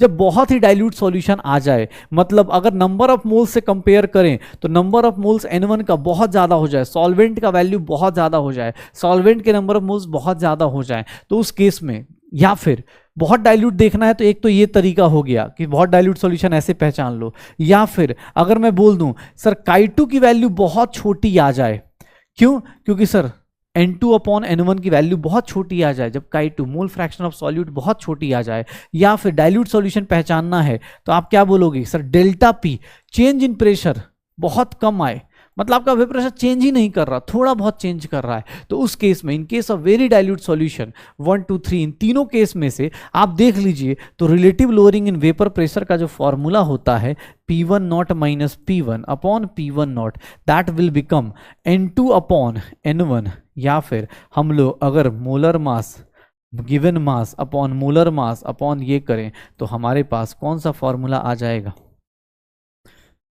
लेकिन ये नॉर्मल फॉर्मूला है, हर एक जगह अप्लाई करना है, किसी भी टाइप का वेपर प्रेशर डिक्रीज करे तो। ये कब अप्लाई करोगे, ये सिर्फ और सिर्फ कब अप्लाई करोगे, जब ये 3 कंडीशंस में से कोई सेटिस्फाई करे, जब आपका वेपर प्रेशर थोड़ा सा चेंज होगा तभी आप ये यूज करोगे, तभी आप ये यूज करोगे, अदरवाइज यूज नहीं करोगे, तो इस बात का ध्यान रखिएगा जब भी आपसे बोला जाए तो relative lowering in vapour pressure, sir normal formula ये है, in case of very dilute solution उन 3 कंडीशन में आप N2 upon N1 plus N2 ना करके N2 अपॉन N1 कर देते हो। पक्का। Relative lowering of vapour pressure का ये सिंपल सा सिद्धांत है कि आप जैसे ही सॉल्यूट से सॉल्यूट डालोगे वेपर प्रेशर क्या होगा, डिक्रीज होगा। कितना डिक्रीज होगा, रिलेटिवली कितना डिक्रीज होगा, that is equals to mole fraction of solute. Sir mole fraction of solute या फिर N2 upon N1 plus N2, लेकिन अगर बहुत डाइल्यूट सॉल्यूशन है तो उस केस में N2 अपॉन N1 आ जाता है। क्यों? क्योंकि सर ये वैल्यू बहुत छोटी होती है, इसको नेग्लेक्ट कर सकते हैं। श्योर है? चलिए ये बताइए क्या होगा। सर बॉइलिंग पॉइंट ऑफ, हर एक आदमी का बॉइलिंग पॉइंट दिया हुआ है, कौन किसका हाईएस्ट वेपर प्रेशर होगा। सर वेपर प्रेशर क्या पढ़ा आप लोगों ने कि vapour pressure is inversely proportional to boiling point, inversely proportional to boiling point. Vapour pressure is inversely proportional to boiling point. भैया vapour pressure inversely proportional to boiling point है, कैसे sir, कैसे इनवर्सली प्रोपोर्शनल है, आप खुद बताइए कैसे inversely proportional है। क्यों? क्योंकि सर वेपर प्रेशर जितना ज्यादा बॉइलिंग पॉइंट हाई होगा उसके वेपर्स बनने के चांसेस कम होंगे। तो सर सबसे कम जिसका वेपर बॉइलिंग पॉइंट होगा उसका वेपर प्रेशर सबसे ज्यादा होगा। सबसे कम किसका है सर, CH3OH का सबसे कम है। जिसका बॉइलिंग पॉइंट कम होगा उसका वेपर प्रेशर सबसे हाईएस्ट होगा। हो गया, बना दो। ये देखिए 1 mole of non volatile solute is added into 3 moles of solvent. मतलब N2 की वैल्यू 1 है, N1 की वैल्यू क्या है 3 है। अच्छा चलो पहले ये बताओ, ये डाइल्यूट सॉल्यूशन लग रहा है या नॉर्मल सॉल्यूशन है? इसको डाइल्यूट मत बोल देना। डाइल्यूट का मतलब क्या होता है, जब बहुत बड़ा गैप हो। 3 और 1 में बहुत बड़ा गैप नहीं है सर, ये डाइल्यूट नहीं है। The vapour pressure of the solution, सुनना, the vapour pressure of the solution with respect to vapour pressure of pure solvent. ध्यान सुनिएगा, एक्चुअली जल्दी जल्दी में लोग क्या करते हैं कि सर यहां पर क्या कर देंगे, ए भाई सुनना आराम से, क्या करते हैं vapour pressure of the solution. Vapour pressure of the solution का मतलब क्या होता है सर, आपको vapour pressure of the solution का मतलब क्या बताया गया था, ये P1 बताया गया था। Vapour pressure of pure solvent का मतलब क्या था, P1 नॉट।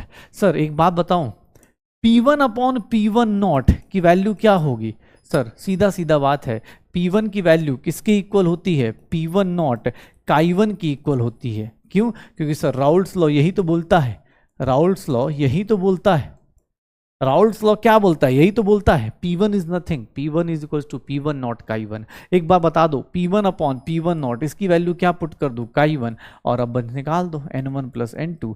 सर सबकी वैल्यूज दी हुई हैं 3 अपॉन सर 1 प्लस 3, कितना आ जाएगा इसकी वैल्यू 3/4। जो लोग गलती से कुछ और सोचेंगे उनका आंसर इजी क्वेश्चन का भी गलत हो जाएगा। जिनको हमेशा होता ना डायरेक्ट फॉर्मूला लगाना है, जो लोग डायरेक्ट फॉर्मूला लगाना चाहेंगे, सर ये vapour pressure of the solution क्या बताया, देखना vapour pressure of the solution क्या लिखवाया, लिखवाया था P1। भैया साथ साथ बने रहो, साथ साथ बने रहो, बोल तो रहा हूं भैया क्रैश कोर्स में हो तो इसका मतलब ये नहीं कि सर कोई भी टॉपिक छूटेगा। हाँ ये है कि भैया प्रैक्टिस आपको खूब सारी करनी है ताकि आप चीजें कर सको। ये देखिएगा सर क्या लिखा हुआ है, आराम से पढ़िए, क्वेश्चन बहुत लेंदी सा नहीं है, लेकिन हाँ देखने में किसी को डर लग सकता है कि अरे भैया ये क्या थमा दिया sir. For a solution containing non-volatile solute, the relative lowering of vapor pressure is 0.2। मतलब RLVP की वैल्यू दी हुई है, RLVP की वैल्यू दी है, कितनी दी है सर 0.2। और मुझे पता है इसको क्या बोलते हैं, मोल फ्रैक्शन ऑफ सॉल्यूट बोलते हैं क्या, ये मोल फ्रैक्शन ऑफ सॉल्यूट होता है क्या, RLVP की वैल्यू क्या होती है, मोल फ्रैक्शन ऑफ सॉल्यूट बोलते हैं क्या sir, mole fraction of solute in the solution 0.2 होगा क्या सर, 0.2 होगा। अगर मोल फ्रैक्शन ऑफ द सॉल्यूट 0.2 है तो मोल फ्रैक्शन ऑफ सॉल्वेंट 0.2 होगा क्या, नहीं। तो फोर्थ वाला ऑप्शन हटा दो, फोर्थ वाला ऑप्शन हटा दो, देखो फोर्थ ऑप्शन हटा दो, बचा क्या 1 2 3। सर ये देख लो फर्स्ट हमारा करेक्ट आंसर है तो फर्स्ट होना ही चाहिए। सर आंसर कितना आ जाएगा 1 और 3, कोई कैलकुलेशन नहीं, कुछ नहीं, आप सिंपल दिमाग लगाइए। सर क्वेश्चन में क्या दिया गया है, RLVP का फॉर्मूला दिया गया है, relative lowering in vapour pressure बोला गया है। जब RLVP बोला जा रहा है कि वो किसके इक्वल है, RLVP बोला जा रहा है कि सर 0.2, तो उसको क्या बोलेंगे, मोल फ्रैक्शन ऑफ सॉल्यूट। और मोल फ्रैक्शन ऑफ सॉल्यूट पहला स्टेटमेंट सही तो पहले स्टेटमेंट से निकाल लो, ये दोनों गलत हो जाएंगे, ये दोनों गलत हो जाएंगे। फिर सर फोर्थ स्टेटमेंट गलत, क्यों, क्योंकि मोल फ्रैक्शन ऑफ सॉल्यूट अगर 0.2 है तो mole fraction of solvent, mole fraction of solvent कितना होगा sir, mole fraction of solvent कितना होगा, मोल फ्रैक्शन ऑफ सॉल्वेंट अगर देखेंगे तो that will be equals to sir 1 minus 0.2 0.8 हो जाएगा। सर देख लो तो गलत हो गया, फोर्थ ऑप्शन हटा दो, गलत हो गया सारा सारा, पक्का हो जाएगा सर। ये देखिएगा इस टाइप के क्वेश्चन को देखिएगा जहां पर 18 ग्राम ग्लूकोज, न्यूमेरिकल्स भी जिन लोगों को लगता हो न्यूमेरिकल्स भी आ गए, 18 gram of glucose is added to 178.2 gram of water. Sir ये क्या है, सर ये क्या है, सॉल्वेंट है। इसके मोल्स कितने होंगे, 178.2 डिवाइड बाई 18 करेंगे, और इसके मोल्स कितने होंगे, सर इसके मोल्स निकालेंगे तो ये कितना हो जाएगा 18 अपॉन 180, ये N2 हो गया कितना 0.1।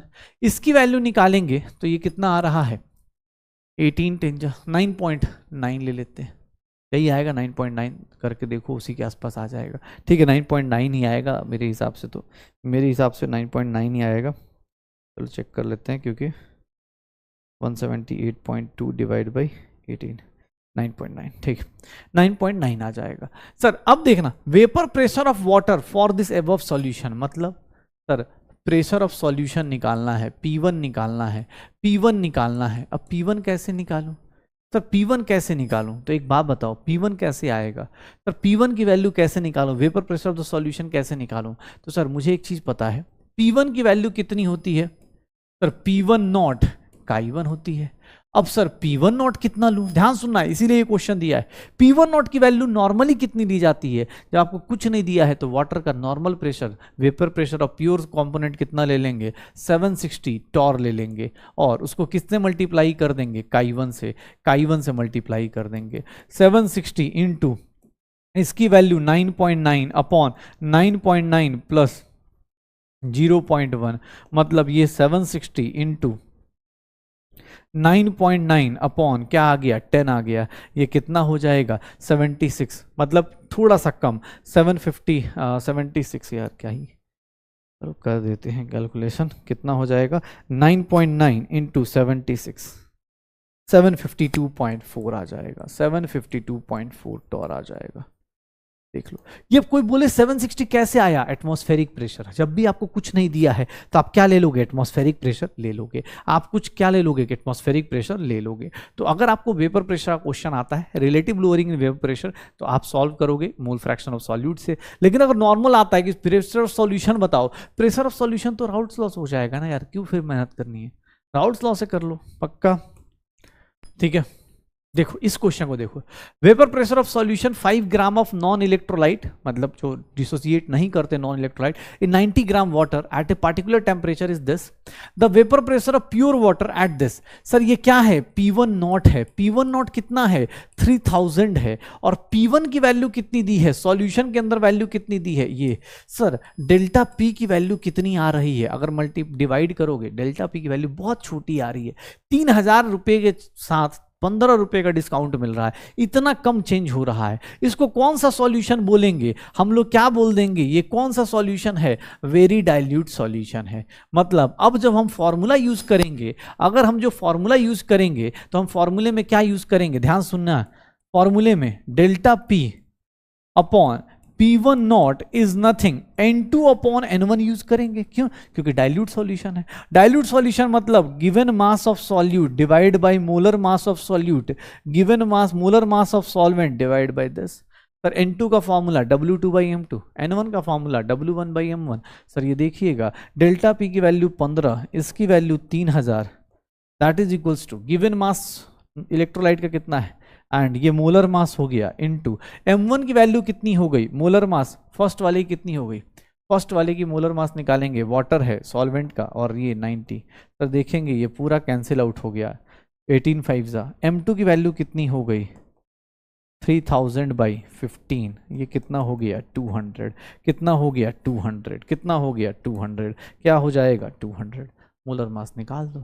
ये कैसे डिसाइड किया, तो सर बहुत डाइल्यूट सॉल्यूशन, 3 कंडीशन बताई थी, जब इसके मोल्स बहुत कम हो, सॉल्यूट के मोल्स बहुत कम हो, या फिर चेंज इन वेपर प्रेशर बहुत कम हो, या फिर आपका मोल फ्रैक्शन की वैल्यू क्या आ जाए, बहुत कम आ जाए, तो आप चेंज इन मतलब उसको क्या मान लेते हो, बहुत डाइल्यूट सॉल्यूशन मान लेते हो पक्का।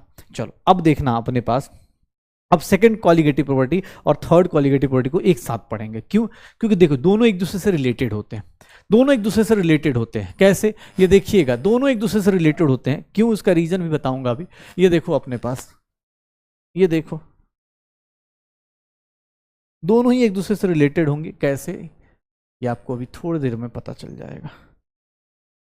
चलिए ये होता है पहला। सेकंड कॉलिगेटिव प्रॉपर्टी को देखेंगे तो इसको बोलते हैं elevation in boiling point. Elevation in boiling point, elevation in boiling point क्या होता है? तो एलिवेशन इन बॉइलिंग पॉइंट देखोगे, आपका अगर वेपर प्रेशर डिक्रीज कर रहा है, अगर आपका वेपर प्रेशर डिक्रीज कर रहा है, third one depression in freezing point, depression in freezing point, elevation in boiling point and depression in freezing point, depression in freezing point, इसको हम लोग क्या बोल देंगे? डेल्टा टीएफ बोल देंगे। ये क्या कहलाएगा? डेल्टा टीएफ कहलाएगा, डेल्टा टीएफ कहलाएगा। ध्यान सुनना, एलिवेशन इन बॉइलिंग पॉइंट और डिप्रेशन इन फ्रीजिंग पॉइंट में, इन दोनों में क्या क्या चीजें हमें देखने को मिलती हैं, ध्यान से देखिएगा क्या क्या होगा elevation in boiling point, depression in freezing point. सुनना सर, ये दोनों के दोनों जो प्रॉपर्टी होती हैं, ये डायरेक्टली प्रोपोर्शनल टू क्या होती हैं? मोलालिटी होती हैं। Sir directly proportional to molality होगी, delta TB is directly proportionality constant, molality को kbm/m लिख देंगे। इसमें भी देखेंगे डिप्रेशन इन फ्रीजिंग पॉइंट जो होगी वे भी डायरेक्टली प्रोपोर्शनल टू मोलालिटी होती है, और इसीलिए डेल्टा टीएफ को हम लोग क्या लिख देंगे? सर kf/m लिख देंगे। Where KF is known as molal depression constant, या फिर इसी को हम लोग बोल देते हैं मोलल डिप्रेशन कांस्टेंट, या फिर इसी को हम लोग बोल देते हैं क्रायोस्कोपिक कांस्टेंट, क्रायोस्कोपिक कांस्टेंट। इसका नाम क्या रख देते हैं? Cryoscopic constant. अगर मैं डेल्टा इसकी बात करूं KB की, where KB is known as ebullioscopic constant बोल देते हैं, इब्यूलोस्कोपिक कांस्टेंट, या फिर इसी को हम लोग बोल दिया जाता है, इसी को हम लोग बोल देते हैं molal boiling point elevation constant, molal elevation constant. दोनों में से कोई नाम रख दो, कोई दिक्कत नहीं है। अब सुनना, अपने पास डेल्टा टीबी और डेल्टा टीएफ, डेल्टा टीबी और डेल्टा टीएफ दोनों का फॉर्मूला एग्जैक्टली सिमिलर है। मतलब आप डेल्टा टीबी में बस कांस्टेंट अलग अलग हैं। अगर मोलालिटी का फॉर्मूला आप सही से पुट करो तो शायद दोनों का फॉर्मूला भी देख के बस एक टर्म अलग है, वो सिर्फ और सिर्फ कौन सा? वो सिर्फ और सिर्फ कौन सा? सर ये सिर्फ और सिर्फ केबी, और यहां पर इसी को देखोगे डेल्टा टीएफ को देखोगे तो यहां पर ये क्या आ जाएगा? KF into W2/M2 into 1000/1000 upon W1, यही आएगा, यही होगा। दोनों का फॉर्मूला सिमिलर है। ये आखिर होता क्या? पहले तो ये तो फॉर्मूला बता दिया मैंने, लेकिन आता कैसे है? बॉइलिंग पॉइंट चेंज कैसे होता है और फ्रीजिंग पॉइंट कैसे चेंज होता है, इसके लिए थोड़ा ग्राफ देख लेते हैं। प्लीज थोड़ा ध्यान से सुनिएगा, ग्राफ कैसे बनेगा, ग्राफ कैसे बनेगा।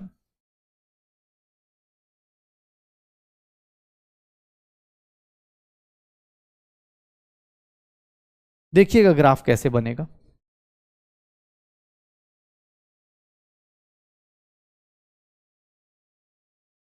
ये देखिए ग्राफ कैसे बनेगा। ये देखो, अगर मैं बोलूं कि ये क्या है अपने पास, ये है प्रेशर की लाइन और ये क्या है? टेम्परेचर का। ठीक है, देखना ध्यान से। अगर यहां पर एटमॉस्फेरिक प्रेशर है PATM, सिमिलरली यहां पर भी ये क्या हो गया? प्रेशर का लाइन, और ये क्या हो गया? टेम्परेचर का। ये कौन सी लाइन है? एटमॉस्फेरिक प्रेशर की लाइन। ठीक है, दोनों का ग्राफ देखिएगा। चलिए, बॉइलिंग पॉइंट क्या होता है? बॉइलिंग पॉइंट क्या होता है कि सर जहां पर आपका वेपर प्रेशर, बॉइलिंग पॉइंट मतलब टेम्परेचर बढ़ाएंगे वेपर प्रेशर बढ़ेगा, टेम्परेचर बढ़ाएंगे वेपर प्रेशर बढ़ेगा, टेम्परेचर बढ़ाएंगे वेपर प्रेशर बढ़ेगा, टेम्परेचर बढ़ाएंगे वेपर प्रेशर बढ़ेगा, बढ़ेगा बढ़ेगा बढ़ेगा बढ़ेगा, जहां पर जाके एटमॉस्फेरिक प्रेशर को टच कर जाए। अगर प्योर सॉल्वेंट की बात कर रहा हूं तो जहां पर जाके एटमॉस्फेरिक प्रेशर को टच कर जाए सर, उसी पॉइंट को, उसी टेम्परेचर को हम लोग क्या बोल देंगे? सर बॉइलिंग पॉइंट बोल देंगे। उसी टेम्परेचर को हम लोग क्या बोल देंगे? बॉइलिंग पॉइंट बोल देंगे। सर ये बॉइलिंग पॉइंट प्योर होगा, प्योर सॉल्वेंट है, अकेला सॉल्वेंट है, कोई दिक्कत नहीं। जाके कहां टच कर रहा है? यहां पर। कैसे हुआ? क्योंकि सर जहां पर जाके जिस टाइम पे इसका वेपर प्रेशर, जिस टाइम पे इसका वेपर प्रेशर किसके इक्वल हो जाए? एटमॉस्फेरिक प्रेशर के इक्वल हो जाए, उसी को हम लोग क्या बोल देंगे कि सर ये क्या कहलाएगा? वो क्या कहलाएगा? सर बॉइलिंग पॉइंट कहलाएगा। लेकिन प्योर सॉल्वेंट के बाद अगर तुम ध्यान से देखोगे तो प्योर सॉल्वेंट और अगर लिक्विड सॉल्यूशन का ग्राफ बनाना हो, सॉल्यूशन जैसे ही बनाऊंगा ग्राफ नीचे से क्यों आएगा?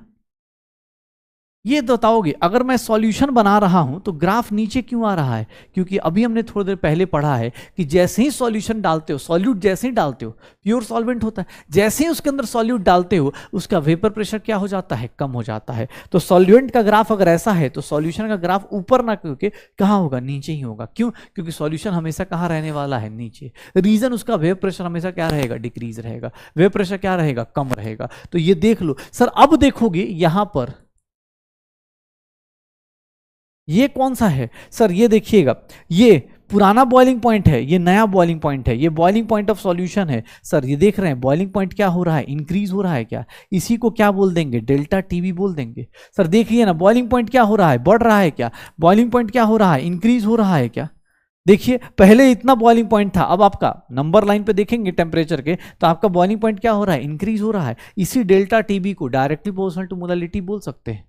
अगर कोई बोल दे sir boiling point of solution ज्यादा होता है या बॉइलिंग पॉइंट ऑफ, तुमसे कोई बोल दे कि सर इसको अगर मान लो बॉइलिंग पॉइंट बोल रहे और ये क्या हो गया? टीबी डैश, तो सर इस वैल्यू क्या होगी? ज्यादा होगी। सॉल्यूशन की वैल्यू क्या होगी? हमेशा ज्यादा होगी। सॉल्यूशन का बॉइलिंग पॉइंट क्या होगा? ज्यादा। तो देख लो ग्राफ वाइज कैसा होगा। अच्छा कोई बोले सर सॉल्यूशन की अगर मोलालिटी बढ़ाएंगे तो ग्राफ किधर को शिफ्ट करेगा? जितना ज्यादा मोलालिटी बढ़ाओगे उतना डेल्टा टीबी की वैल्यू क्या होती चलती जाएगी? बढ़ती चली जाएगी। मतलब जितना सॉल्यूशन का कॉन्सेंट्रेशन बढ़ाओगे ग्राफ क्या होगा? और नीचे आएगा, और नीचे आएगा। जितना नीचे आएगा उतना पीछे जाएगा। पक्का? सर सुनिएगा, ये देखिए यहां पर जब फ्रीज करने की बारी आती है तो फ्रीज करते टाइम अब हम टेम्परेचर बढ़ा नहीं रहे, अब हम टेम्परेचर कम कर रहे हैं। अब हम बढ़ा नहीं रहे, अब टेम्परेचर क्या कर रहे हैं? कम कर रहे हैं। तो एक सिंपल सा लाइन खींच देता हूं। ये होता है सॉलिड सॉल्वेंट की लाइन। सॉलिड सॉल्वेंट मतलब इस पॉइंट को आप टच करोगे तो सॉलिड सॉल्वेंट कहलाओगे। देखिएगा अब देखना ग्राफ ऊपर नहीं जा रहा, अब कम कर रहे हैं क्योंकि टेम्परेचर फ्रीजिंग पॉइंट की बात है। सर ये प्योर सॉल्वेंट है। अगर प्योर सॉल्वेंट की बात करें तो प्योर सॉल्वेंट जो होगा वो कैसे डिक्रीज कर रहा है? देखिए उसका टेम्परेचर क्या कर रहा है? धीरे धीरे डिक्रीज कर रहा है। तो देखिएगा उसका फ्रीजिंग पॉइंट क्या हुआ? ये उसका पहला फ्रीजिंग पॉइंट हुआ। ये प्योर फ्रीजिंग पॉइंट हुआ कि जिस टाइम पे उसका वेपर प्रेशर क्या हो जाए सर? सॉलिड सॉल्वेंट, या जस्ट टाइम पे वो किसको टच कर जाए? सॉलिड सॉल्वेंट को टच कर जाएगा, उसी को क्या बोलेंगे? Freezing point. फ्रीजिंग पॉइंट वो टेम्परेचर है जहां पर लिक्विड किस में कन्वर्ट करना शुरू करेगा? सॉलिड में। मतलब उस टाइम पे जो लिक्विड होगा वो किसके साथ इक्विलिब्रियम में आ जाएगा? सॉलिड के साथ। उस टाइम पे फ्रीजिंग पॉइंट प्योर सॉल्वेंट है। अगर सॉल्यूशन करेंगे, फिर से यही कॉन्सेप्ट अपनाइए, सॉल्यूशन में क्या होगा सर? सॉल्यूशन में आपका देखेंगे तो सॉल्यूशन कैसा होता है? सॉल्यूशन सर सॉल्यूशन में जाएंगे तो ऑब्वियस आपका क्या हो जाएगा? सॉल्यूशन के केस में क्या हो जाएगा? सॉल्यूशन में आपका ग्राफ कहाँ आ जाएगा? नीचे। और जब नीचे आएगा तो कहाँ टच करेगा? कहाँ कांटेक्ट करेगा? यहाँ पर कांटेक्ट करेगा। देखिएगा अब की बार बॉइलिंग पॉइंट में क्या हो रहा था? बढ़ रहा था। फ्रीजिंग पॉइंट क्या हो रहा है? पीछे की तरफ आ रहा है। तो इसको क्या बोलेंगे? Depression delta TF. अगर तुमसे कोई बोल दे कि sir boiling point of solution बताइए, तो आप क्या बोलेंगे कि सर एक काम कीजिए, जो बॉइलिंग पॉइंट ऑफ सॉल्वेंट है उसमें क्या ऐड करेंगे? डेल्टा टीबी ऐड कर देंगे। यही करेंगे ना, क्योंकि बॉइलिंग पॉइंट में जितना टीबी, ये सॉल्यूशन का बॉइलिंग पॉइंट पूछ रहा है तो क्या करेंगे सर? इसमें ये ऐड कर देंगे। लेकिन अगर फ्रीजिंग पॉइंट ऑफ सॉल्यूशन पूछा जाए तो क्या लगता है आपको? फ्रीजिंग पॉइंट ऑफ सॉल्यूशन में सर जो आपका पहले का फ्रीजिंग पॉइंट है उसमें आप क्या करेंगे सर? डेल्टा टीएफ क्या करेंगे? माइनस कर देंगे। क्यों? क्योंकि सर अब आपका डिक्रीज कर रहा है। अब आप कहाँ जा रहे हो? पीछे की तरफ जा रहे हो। अब कहाँ जा रहे हो? आप पीछे की तरफ जा रहे हो। अब आप कहाँ जा रहे हो? पीछे की तरफ जा रहे हो। ये जो गैप है इसी को हम लोग क्या बोलते हैं? डेल्टा टीएफ बोलते हैं। सर अब आप पीछे की तरफ जा रहे हो, ये पहले का फ्रीजिंग पॉइंट है और ये सॉल्यूशन का फ्रीजिंग पॉइंट है। तो याद रखिएगा जब आपका बॉइलिंग पॉइंट या फ्रीजिंग पॉइंट की बात की जाए, जब आप सॉल्यूट डालते हो तो सॉल्यूट डालते ही सॉल्यूशन का वेपर प्रेशर क्या होता है? डिक्रीज होता है। सॉल्यूशन का वेपर प्रेशर क्या होता है? डिक्रीज होता है। और इसी कारण बॉइलिंग पॉइंट क्या होगा? इंक्रीज होगा और फ्रीजिंग पॉइंट क्या होगा? डिक्रीज होगा। ग्राफ को देख लीजिएगा ध्यान से, एनसीईआरटी में दिया हुआ है तो इसके क्वेश्चंस कभी भी आ सकते हैं। फिर से मैं पूछता हूं, अगर मैं कंसंट्रेशन ज्यादा करूंगा सर बॉइलिंग पॉइंट क्या होगा? बढ़ेगा। लेकिन फ्रीजिंग पॉइंट क्या होगा? कम होगा। बॉइलिंग पॉइंट जितना आगे बढ़ेगा फ्रीजिंग पॉइंट उतना ही बेचारा कहां चला जाएगा? पीछे चलता जाएगा। पक्का श्योर हो?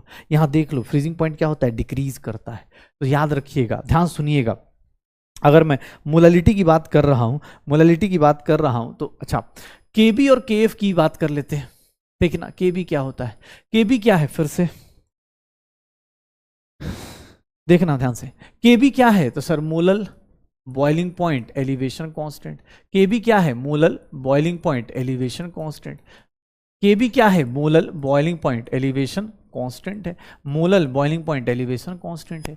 केबी की वैल्यू देखोगे तो केबी की वैल्यू एक्सपेरिमेंटल होती है, that is R TB square 1000 times delta H, sir delta H TB square M और डेल्टा एच, ये क्या हो जाएगा, वेपराइजेशन।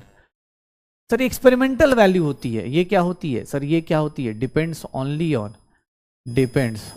ऑन सॉल्वेंट, मतलब इसको सॉल्वेंट पे ही डिपेंड करना है, किसी और पे डिपेंड नहीं करना होता है। टीबी क्या है तो sir boiling point of solvent, boiling point of solvent, pure solvent का। सर एम क्या है, molar mass of solvent, M क्या है, मोलर मास ऑफ सॉल्वेंट, और डेल्टा एच वेपराइजेशन, मतलब वेपराइजेशन करने में जो इंथैल्पी आती है, वेपराइजेशन एंथैल्पी, वेपराइजेशन एंथैल्पी, यही होगा वेपराइजेशन एंथैल्पी। तो केवी की वैल्यू क्या होती है, molar boiling point elevation constant R TV square M divide by 1000 times delta H vaporisation, depends only on solvent. TV क्या है, boiling point of the solvent, M is molar mass of the solvent, delta H ये सिर्फ और सिर्फ solvent पे depend करेगा और किसी चीज पे डिपेंड नहीं करता है। केवी की वैल्यू पूरी पूरी सॉल्वेंट पे डिपेंड करेगी, सॉल्यूट से इसको कोई लेना देना नहीं है। सिमिलरली अगर मैं केएफ की बात करूं तो केएफ की बात करूंगा तो केएफ की वैल्यू क्या होती है, मोलल फ्रीजिंग पॉइंट कांस्टेंट है, molal freezing point depression constant, molal freezing point depression constant. और अगर इसकी बात करूं तो ये पूरा का पूरा केएफ की वैल्यू भी देखी जाए तो केएफ की वैल्यू होती है R TF square M upon 1000 times delta H fusion enthalpy, delta H fusion enthalpy, where TF is freezing point of solvent, freezing point of solvent, sir m is molar mass of solvent, सब कुछ similar सा हो गया, बस यहाँ freezing point, इसलिए दोनों को पैरेलली पढ़ा रहा हूं क्योंकि दोनों में देखो बस थोड़ा सा चेंज है, वहां पर फ्यूजन के, यहाँ पर वेपराइजेशन एंथैल्पी थी, यहाँ पर देखोगे वेपराइजेशन एंथैल्पी है, यहाँ पर क्या होती है, फ्यूजन एंथैल्पी। वेपराइजेशन एंथैल्पी मतलब जब आप लिक्विड से कहाँ जाते हो, लिक्विड से अगर गैस जाते हो उस टाइम पे जो एनर्जी निकलती है, देनी पड़ती है, उसको क्या बोलते हैं, वेपराइजेशन एंथैल्पी। फ्यूजन एंथैल्पी का मतलब क्या होता है, जब सॉलिड से लिक्विड जाते हो तो क्या होता है, उसकी एंथैल्पी को क्या बोल देते हैं, वेपराइजेशन सॉरी फ्यूजन एंथैल्पी। इसको हम लोग, ये भी किस पे डिपेंड करेगा, डिपेंड्स ओनली ऑन सॉल्वेंट, सिर्फ और सिर्फ किस पे डिपेंड करेगा, सॉल्वेंट के ऊपर ही डिपेंड करेगा, सिर्फ और सिर्फ किस पे डिपेंड करेगा, सॉल्वेंट पे ही डिपेंड करेगा। तो ये केबी हो गया, ये केएफ हो गया, ये केबी हो गया, ये केएफ हो गया, इस तरह की बातें हो गई। अच्छा एक चीज और सर सुनिएगा, अगर मैं बोलूं कॉन्सेंट्रेशन बढ़ाता हूं, मोलालिटी अगर इंक्रीज करती है, मोलालिटी अगर इंक्रीज करती है, ध्यान सुनना, मोलालिटी अगर इंक्रीज करेगी तो भैया केएफ की वैल्यू कोई फर्क पड़ेगा, केबी की वैल्यू कोई फर्क पड़ेगा नहीं सर, केबी क्या है, कांस्टेंट है, केबी को कोई फर्क नहीं पड़ेगा। मोलालिटी बढ़ेगी तो डेल्टा टीबी क्या होगा, इंक्रीज करेगा, डेल्टा टीबी क्या होगा, इंक्रीज करेगा, और जितना बॉइलिंग पॉइंट का चेंज एलिवेशन इंक्रीज करेगा उतना बॉइलिंग पॉइंट ऑफ सॉल्यूशन क्या होगा, ध्यान सुनिएगा, बॉइलिंग पॉइंट ऑफ सॉल्यूशन क्या होगा, इंक्रीज करेगा। क्यों, क्योंकि सर बॉइलिंग पॉइंट क्या होता है, प्लस होता जाता है, प्लस प्लस प्लस ऐड करते चले जाओ, बॉइलिंग पॉइंट इंक्रीज करेगा। लेकिन अगर इस केस में बोलता हूं कि अब मोलालिटी इंक्रीज करती है, अगर अब मोलालिटी इंक्रीज करेगी भाई साहब, अगर यहां पर मोलालिटी इंक्रीज करती है तो सर केएफ तो क्या रहेगा, कांस्टेंट, केएफ को क्या है, ऑब्वियस है वो कांस्टेंट वैल्यू है, वो तो कांस्टेंट रहेगी। लेकिन सुनना, अगर मोलालिटी इंक्रीज करेंगे तो सर मोलालिटी इंक्रीज करेंगे तो डेल्टा टीएफ की वैल्यू क्या होगी, डेल्टा टीएफ क्या होगा, इंक्रीज करेगा, डेल्टा टीएफ क्या होगा, इंक्रीज करेगा। लेकिन तुम खुद से सोचना, सर डेल्टा टीएफ मतलब तुम्हारा ग्राफ किधर को जाना शुरू कर देगा, पीछे की तरफ जाना शुरू करेगा। देखना ये डेल्टा टीबी क्या है, पॉजिटिव क्वांटिटी जा रहा है, आगे जा रहा है, तो बॉइलिंग पॉइंट भी बढ़ रहा है और एलिवेशन इन बॉइलिंग पॉइंट भी बढ़ रहा है। लेकिन ये डिप्रेशन इन फ्रीजिंग पॉइंट पीछे की तरफ आ रहा है। डेल्टा टीएफ बढ़ेगा तो क्या फ्रीजिंग पॉइंट बढ़ेगा क्या, नहीं sir, freezing point of solution क्या हो जाएगा, freezing point of solution decreases. ये ध्यान रखिएगा क्योंकि फ्रीजिंग पॉइंट में डिक्रीज की बात की जाएगी, फ्रीजिंग पॉइंट ऑफ सॉल्यूशन क्या होगा, डिक्रीज होगा। डेल्टा टीएफ की न्यूमेरिकल वैल्यू बढ़ेगी और उसके कारण पीछे ग्राफ क्या होगा, पीछे की तरफ चलता चला जाएगा, फ्रीजिंग पॉइंट ऑफ डिप्रेशन मतलब डिप्रेशन में फ्रीजिंग पॉइंट बढ़ता चला जाएगा। पक्का हो जाएगा सर, श्योर हो, श्योर हो। चलो आ जाओ, क्वेश्चन देखो क्या दिया हुआ है, मोलालिटी दिए, हिल स्टेशन पे प्योर वाटर इतने पे बॉयल कर रहा है, ठीक है। अब देखना केबी ऑफ वाटर दिया हुआ है, बॉइलिंग पॉइंट बताना है। सर डेल्टा टीबी निकाल दे क्या, डेल्टा टीबी क्या होगा, केबी इंटू एम होगा क्या, केबी इंटू एम। सर केबी कितना है 0.513, इसकी वैल्यू कितनी हो गई 0.69। Sir boiling point of the solution कितना हो जाएगा, टीबी की वैल्यू कितनी हो जाएगी, सर टीबी मतलब boiling point of the solution निकालना है तो boiling point of solution increase करेगा, तो सर कितने से इंक्रीज करेगा 99.725 प्लस डेल्टा टीवी की वैल्यू डाल दो। डेल्टा टीवी की वैल्यू जितनी भी निकल के आएगी, डेल्टा टीवी की वैल्यू जितनी निकल के आएगी देख लेना, डेल्टा टीवी की वैल्यू कितनी आ रही है, डेल्टा टीवी की वैल्यू 0.513 इंटू 0.69 0.35 99.725 प्लस 0.354 और इसकी वैल्यू ऐड कर दो 99.725 से, तो कितना आ रहा है सर 100.079, ये आंसर आ जाएगा। कैलकुलेशन थोड़ा सा हाँ, लेकिन एग्जाम हॉल में इतना भी डिफिकल्ट नहीं होगा, आप आराम से करना चाहें कर सकते हैं। जैसे इस क्वेश्चन को देखिए, एलिवेशन इन बॉइलिंग पॉइंट कैसे दिया होगा, इस एलिवेशन इन बॉइलिंग पॉइंट कैसे दिया होगा, सर वाई ग्राम दिया हुआ है, डिजोल्व किया हुआ है 250 gram of benzene, non volatile solute है, ऑर्गेनिक सॉल्यूट है, डिजोल्व किया हुआ है। Elevation in boiling point, delta TV की वैल्यू क्या लिखेंगे, के B into W2/M2 into 1000 upon W1, यही लिखेंगे। सर आपने ये फॉर्मूला क्यों लिखा, बिकॉज उसके ही तरीके से निकालना है, K इंटू, ध्यान से देखना सर Y ग्राम है तो Y ग्राम अपॉन इसका मोलर मास कितना है सर M है, इंटू 1000 अपॉन, ध्यान से देखना इसका मास कितना दिया हुआ है 250 ग्राम दिया हुआ है, क्योंकि सर यही तो होगा, तो इसकी वैल्यू कितनी आ गई 4KY अपॉन M आ गया, 4KVY अपॉन M आ गया, 4KBY अपॉन M आ गया, निकाल दो, एलिवेशन में बॉइलिंग पॉइंट आ जाएगा। फ्रीजिंग पॉइंट के बारे में देखो क्या दिया हुआ है, प्योर बेंजीन कितने फ्रीज होता है, इतने में फ्रीज होता है किसी प्लेस पे, बट इसको डालते ही, देखना ध्यान से, इसको डालते ही जैसे ही हमने ये सॉल्यूशन बनाया कितने पे फ्रीज होने लगा, कम हुआ, डिप्रेशन हो रहा है, फ्रीजिंग पॉइंट क्या हो रहा है, प्योर बेंजीन इतने पे होता है, लेकिन जैसे ही CCl4 डाल रहे हैं, कार्बन टेट्राक्लोराइड डाल रहे हैं, ये कितने फ्रीज होने लगा 3.55 डिग्री सेल्सियस पे। सर इसका फ्रीजिंग पॉइंट क्या हो गया, नीचे चला गया, तो KF फॉर बेंजीन क्या होगा, सर एक बात बताइएगा, डेल्टा TF कितना होगा, सर पहले का पॉइंट मतलब डेल्टा TF कितना डिक्रीज कर रहा है 5.45 माइनस 3.55, निकालेंगे तो ये कितना हो गया 1.90 आ जाएगा। डेल्टा TF इतना आ गया, सर KF की वैल्यू क्या हो जाएगी, sir delta TF is KF into M, sir KF की वैल्यू निकाल दो, डेल्टा TF की वैल्यू 1.9 है और डेल्टा TF KF की वैल्यू ये कितना है 0.374 है, 0.374 है, अगर 1 पॉइंट करें तो कितना आ जाएगा 5 पॉइंट समथिंग आ जाएगा, यही आंसर आएगा पक्का। कैलकुलेशन आप थोड़ा सा अप्रॉक्सीमेट कर लें। अच्छा एक चीज़ और, कुछ लोगों को लगता है कि सर देखिएगा ध्यान सुनिएगा, एक चीज़ बता दूं अब यहीं पे, कुछ लोगों को लगता होगा सर डिग्री सेल्सियस और केल्विन में डिफरेंस नहीं आएगा, नहीं, क्यों, क्योंकि देखो टेम्परेचर इन, ध्यान सुनना, temperature in degree Celsius is not equals to temperature in kelvin, क्यों, क्योंकि तुमसे कोई बोले कि सर 5 डिग्री सेल्सियस और 5 केल्विन बराबर होता है, नहीं, ये बराबर नहीं होता है, ये बराबर नहीं होगा, 5 डिग्री सेल्सियस और 5 केल्विन बराबर नहीं होता। लेकिन चेंज इन टेम्परेचर, ध्यान सुनना, delta T in degree Celsius is equals to delta T in kelvin होता है। डेल्टा टी इन केल्विन होता है। क्यों? क्योंकि सर डेल्टा टी इन डिग्री सेल्सियस, मतलब अगर आपको मैं बोलूं कि सर 5 डिग्री सेल्सियस से, ध्यान से देखिएगा, अगर आप 10 डिग्री सेल्सियस पे जाएंगे तो यहां पर डेल्टा टी इन डिग्री सेल्सियस कितना आएगा? 5 का आएगा। चेंज इन टेम्परेचर दोनों का बराबर आता है। देख लो, आपके सामने एग्जांपल है। सर देखो, टेम्परेचर डिग्री सेल्सियस और केल्विन का बराबर नहीं होता इसी तरह से, लेकिन डेल्टा टी की बात करें तो डेल्टा टी बराबर होता है। कैसे?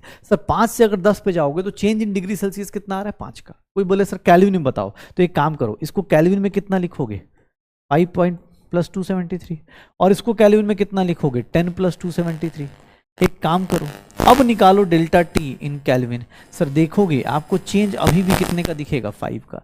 सर करके देखो, 3 से 283 माइनस 289, देखो अभी भी 278, अभी भी उतना ही आएगा। करके देख लो, आपको पता चल जाएगा, अभी भी 5 का ही चेंज आएगा। तो याद रखिएगा, ये नोट करके डाल दीजिएगा कि सर चेंज इन टेम्परेचर बराबर आता है डिग्री सेल्सियस में, इसलिए चेंज में कोई फॉर्मूला लगाने की, टेंशन लेने की जरूरत नहीं है कि सर यहाँ केल्विन है वहाँ डिग्री सेल्सियस। चेंज ले रहे हो तो चेंज में अपने को टेंशन नहीं लेनी होती है। हाँ, टेम्परेचर लेते हैं एग्जैक्ट वैल्यू कहीं पे, तो वहां पर आपको सोचना पड़ेगा कि आप डिग्री सेल्सियस में ले रहे हो या फिर केल्विन में ले रहे हो। ठीक है, चलो ये देखो क्या बोल रहा है, निकालो क्या होगा। क्या होगा इसके केस में? निकालेंगे तो क्या होगा बताओगे? कैसा बन जाएगा? कितना हो जाएगा बताओ, कितना होगा?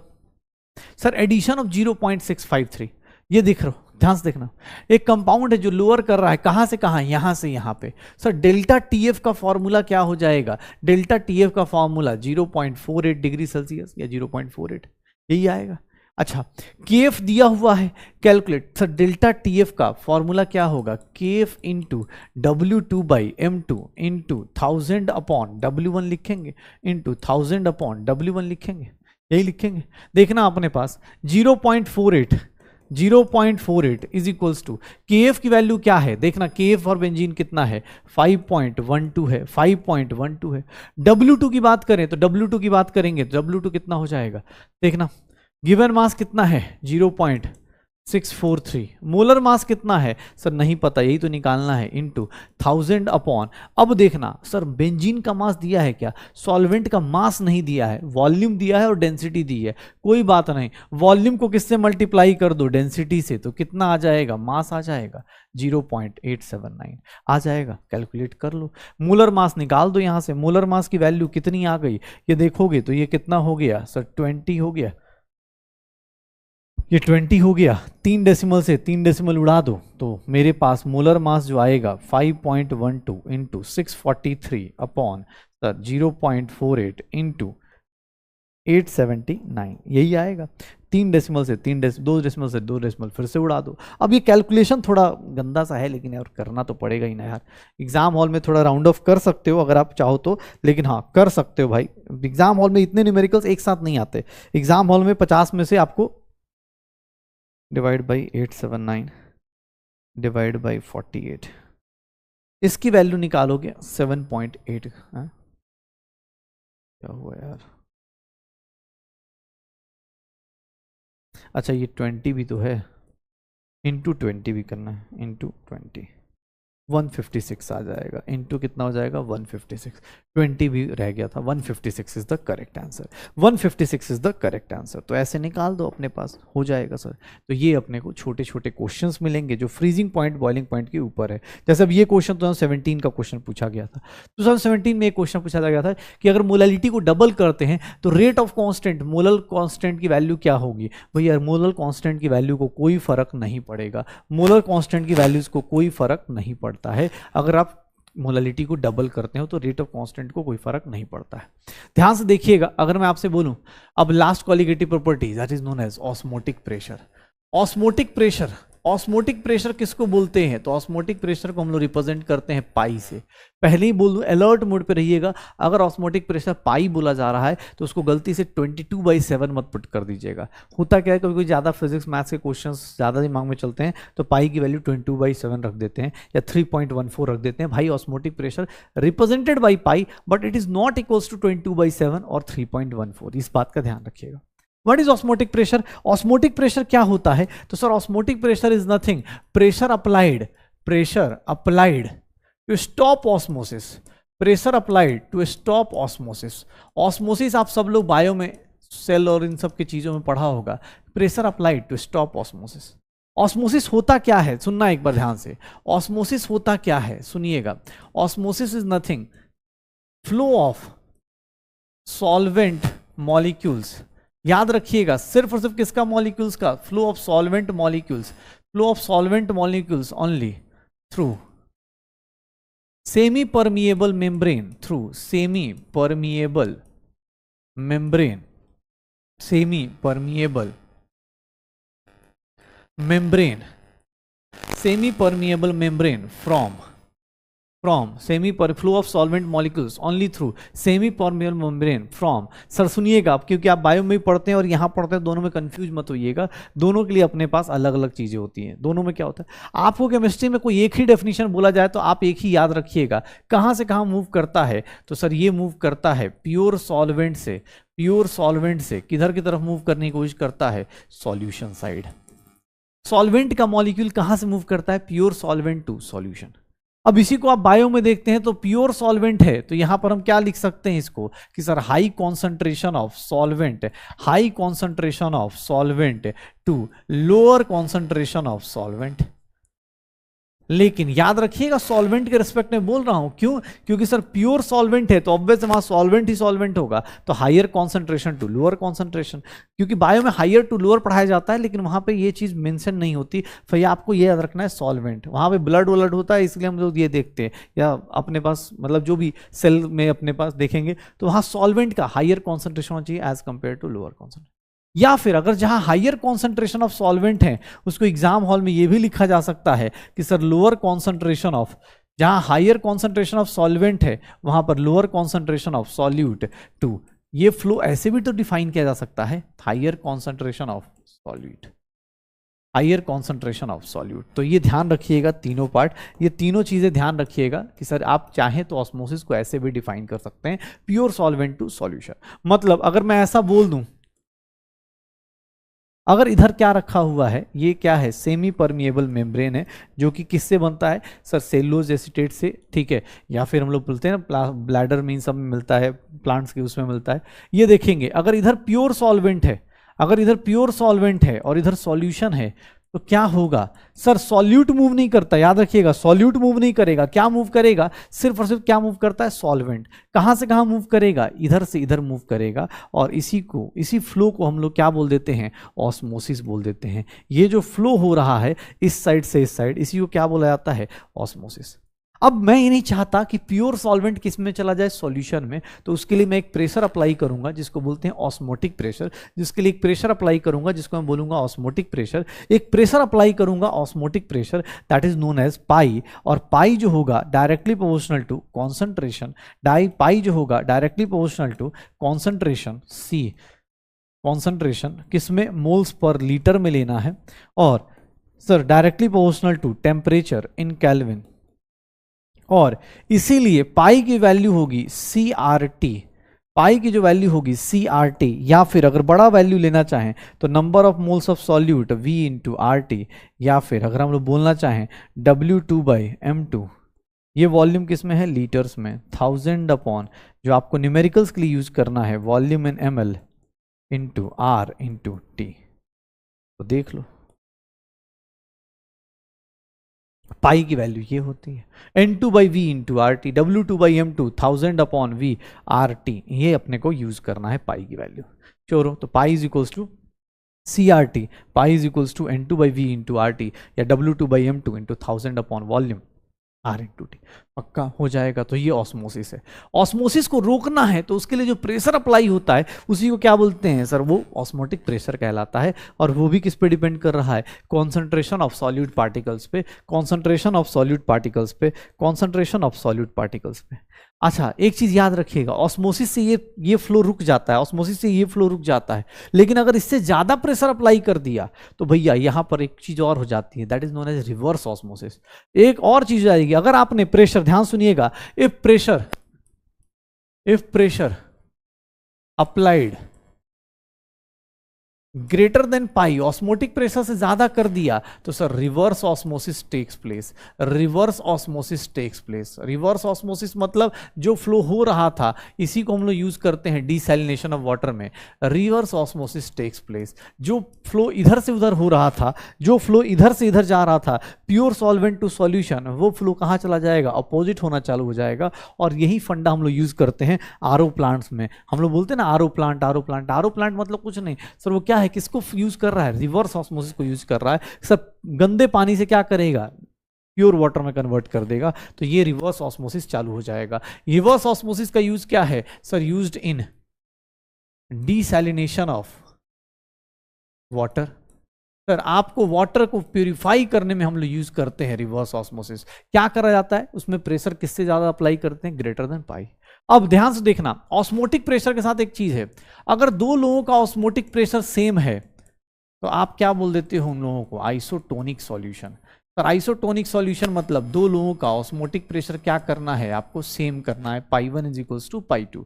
हो सकता है उनका कॉन्सेंट्रेशन सेम हो, टेम्परेचर सेम हो, जो सेम हो आपको मतलब नहीं, आप पाई 1 इज इक्वल्स टू पाई 2 कर दीजिए, आपका आइसोटोनिक सॉल्यूशन कहलाएगा। मतलब अगर दो सॉल्यूशन का ऑस्मोटिक प्रेशर सेम है तो उनको हम लोग क्या बोलेंगे कि सर आइसोटोनिक सॉल्यूशन है। अगर आपका पाई 1 ग्रेटर देन पाई 2 है तो देख लीजिएगा ध्यान से, पाई 1 को हम लोग क्या बोल देंगे सर, ये आपका प्रेशर ज्यादा है तो आप कहलाएंगे हाइपरटोनिक सॉल्यूशन, आपको क्या बोलेंगे, हाइपरटोनिक सॉल्यूशन। और अगर आपका प्रेशर कम है तो आपको क्या बोल देंगे, हाइपोटोनिक सॉल्यूशन। हाइपरटोनिक और ये क्या कहलाएगा, hypotonic solution. Hypertonic solution, hypertonic solution मतलब क्या हो गया, ऑस्मोटिक प्रेशर रिक्वायर्ड से ज्यादा है। ऑस्मोटिक प्रेशर अगर ज्यादा है तो आप क्या कहलाओगे, हाइपरटोनिक, और अगर लेस है तो आप क्या कहलाओगे, हाइपोटोनिक। पक्का। तो अगर प्रेशर अप्लाइड ग्रेटर देन पाई हो गया तो उस केस में ये याद रखिएगा, रिवर्स ऑस्मोसिस होता है, isotonic solution pi 1 is equals to pi 2, pi 1 greater than pi 2, hypertonic, और ये क्या हो गया, hypotonic.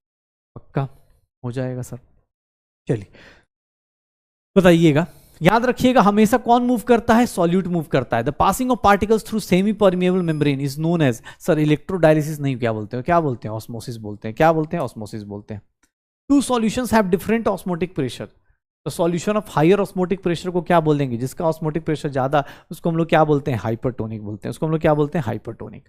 Osmotic pressure of 0.2 molar solution of urea at 300 kelvin, R की वैल्यू दी हुई है, ऐसे आर की वैल्यू मैंने पहले ही बताई हुई है शायद, कहां पर याद करो सर, फर्स्ट चैप्टर में ही हमने बताया हुआ है, pi is equals to C R T, सीधा सीधा फॉर्मूला यूज कर लो, 0.2, इसकी वैल्यू 1/12 लेके भी कर सकते हैं, 300, ये कितना हो गया 10, ये कितना हो गया 6 से ये कितना हो गया 50। पाई की वैल्यू 5 ATM के आसपास आएगी, और 5 ATM के आसपास का ऑप्शन क्या कर देंगे, ये टिक मार देंगे। क्यों, क्योंकि ऑब्वियस आप राउंड ऑफ करोगे ना, हमने क्या बोला था, इसकी वैल्यू कितनी ले सकते हैं, 1/12 ले सकते हैं, 8.314 को क्या ले सकते हैं, 25/3 ले सकते हैं, 25/3 ले सकते हैं। ये देखिएगा, mass by volume aqua solution of urea pi 1 is related with 10% W/W glucose का किस तरह से रिलेटेड होगा, दोनों का ऑस्मोटिक प्रेशर अलग होगा या कम होगा। ये मास बाय वॉल्यूम का मतलब क्या होता है कि sir 10 gram of urea is present in 10 gram of urea is present in 100 ml of volume, 100 ml of solution. इसका मतलब यही है ना, याद करो। और इसका मतलब क्या होगा sir, 10 gram of glucose is present in 10 gram of glucose is present in 10 gram of glucose is present in 100 ml of solution. एक काम करते हैं सर, पाई 1 की वैल्यू क्या होगी, सर पाई 1 की वैल्यू निकालने जाओगे तो सर इसका मास दिया हुआ है, पाई का वैल्यू, पाई का फॉर्मूला क्या लिख सकते हैं, सर देखिए आपको अभी जस्ट पीछे लिखवाया है, W2/m2 1000 times volume into R into T। पाई 1 की वैल्यू क्या लिखेंगे, 10 अपॉन, सर यूरिया का मास होता है molar mass 60, sir 1000 upon volume of solution कितना है 100, आर की वैल्यू कितनी है, सर आर को रहने देते हैं, टेम्परेचर को भी रहने देते हैं क्योंकि कुछ भी नहीं दिया हुआ है, कुछ भी नहीं दिया हुआ है। पाई 2 की वैल्यू देख लो, तो पाई 2 की वैल्यू 10 अपॉन, सर ग्लूकोज का मास कितना होता है 180 into 1000 upon sir 100 into R into T। एक बात बताऊं, जब बाकी सब कुछ सेम है, बाकी सब कुछ सेम है तो ऑस्मोटिक प्रेशर ये सेम है, ये सेम है, RT सेम है, तो osmotic pressure inversely proportional to क्या हो जाएगा, मोलर मास हो जाएगा। बाकी सब कुछ सेम है, सब कुछ सेम है। Osmotic pressure inversely proportional to क्या हो जाएगा, मोलर मास। जिसका मोलर मास ज्यादा हुआ उसका ऑस्मोटिक प्रेशर क्या हो जाएगा, कम हो जाएगा। बाकी आप कैलकुलेट करके भी चेक करना चाहें, कैलकुलेट करके चेक कर लीजिए। आप ये देख लीजिए सर, मोलर मास ही तो डिफरेंट है। जिसको 180 से डिवाइड करेंगे सर, पाई 1 की वैल्यू क्या आएगी, ग्रेटर देन पाई 2 आएगी। पाई 1 की वैल्यू ग्रेटर देन क्या आ जाएगी, पाई 2 आ जाएगी। पाई 1 की वैल्यू ग्रेटर देन क्या आ जाएगी, पाई 2 आ जाएगी। पक्का हो जाएगा सर, श्योर हो, देख लो। चलिए फिर से अब ये बताइए, अब देखो अगर कुछ नहीं दिया है तो हमेशा क्या ले लोगे, मास बाई वॉल्यूम ले लोगे। सर अगर यहां नहीं दिया है तो मास बाई वॉल्यूम ले लोगे। ऑस्मोटिक प्रेशर कैलकुलेट करके निकालो, क्या निकलेगा, क्या निकलेगा, चलो निकाल के देखो। Sir 5% W/V of cane sugar लेंगे तो सर केन शुगर का मतलब क्या हो गया, C12H22O11, C12H22O11। इसका मोलर मास निकालने जाएंगे सर, इसका मोलर मास क्या होगा, 342 होता है। सर इसकी बात करें नहीं पता तो चलो कोई दिक्कत नहीं। सर दोनों आइसोटोनिक है, मतलब सर केन शुगर का pressure is equal to pi of X. Sir pi 5% मतलब 5 upon molar mass cane sugar का कितना है 342 इंटू 1000 अपॉन सर वॉल्यूम कितना ले लेंगे 100 R इंटू टी। इसका कितना ले लेंगे 0.877 ग्राम present in 877 gram present in 877 gram present in 100 ml of solution. और देख लो यही सॉल्व करेंगे, यही सॉल्व करेंगे। RT RT cancel, 1000/100 1000/100 cancel. Sir mx की वैल्यू निकालने जाओगे कितना आ जाएगा 342 इंटू 0.877 डिवाइड बाई 5 आ जाएगा। सर कैलकुलेट कीजिए जितना भी आए, और जहां तक मुझे लगता है आप कैलकुलेट करके देखेंगे 342 इंटू 0.877 डिवाइडेड बाई 5 तो अप्रॉक्सीमेटली 59 के आसपास 9.98। तो ये मेरे पास आंसर आ जाएगा, अप्रॉक्सीमेटली यही आंसर आ जाएगा। तो देख लो ऑस्मोटिक प्रेशर का क्वेश्चन कैसा होता है।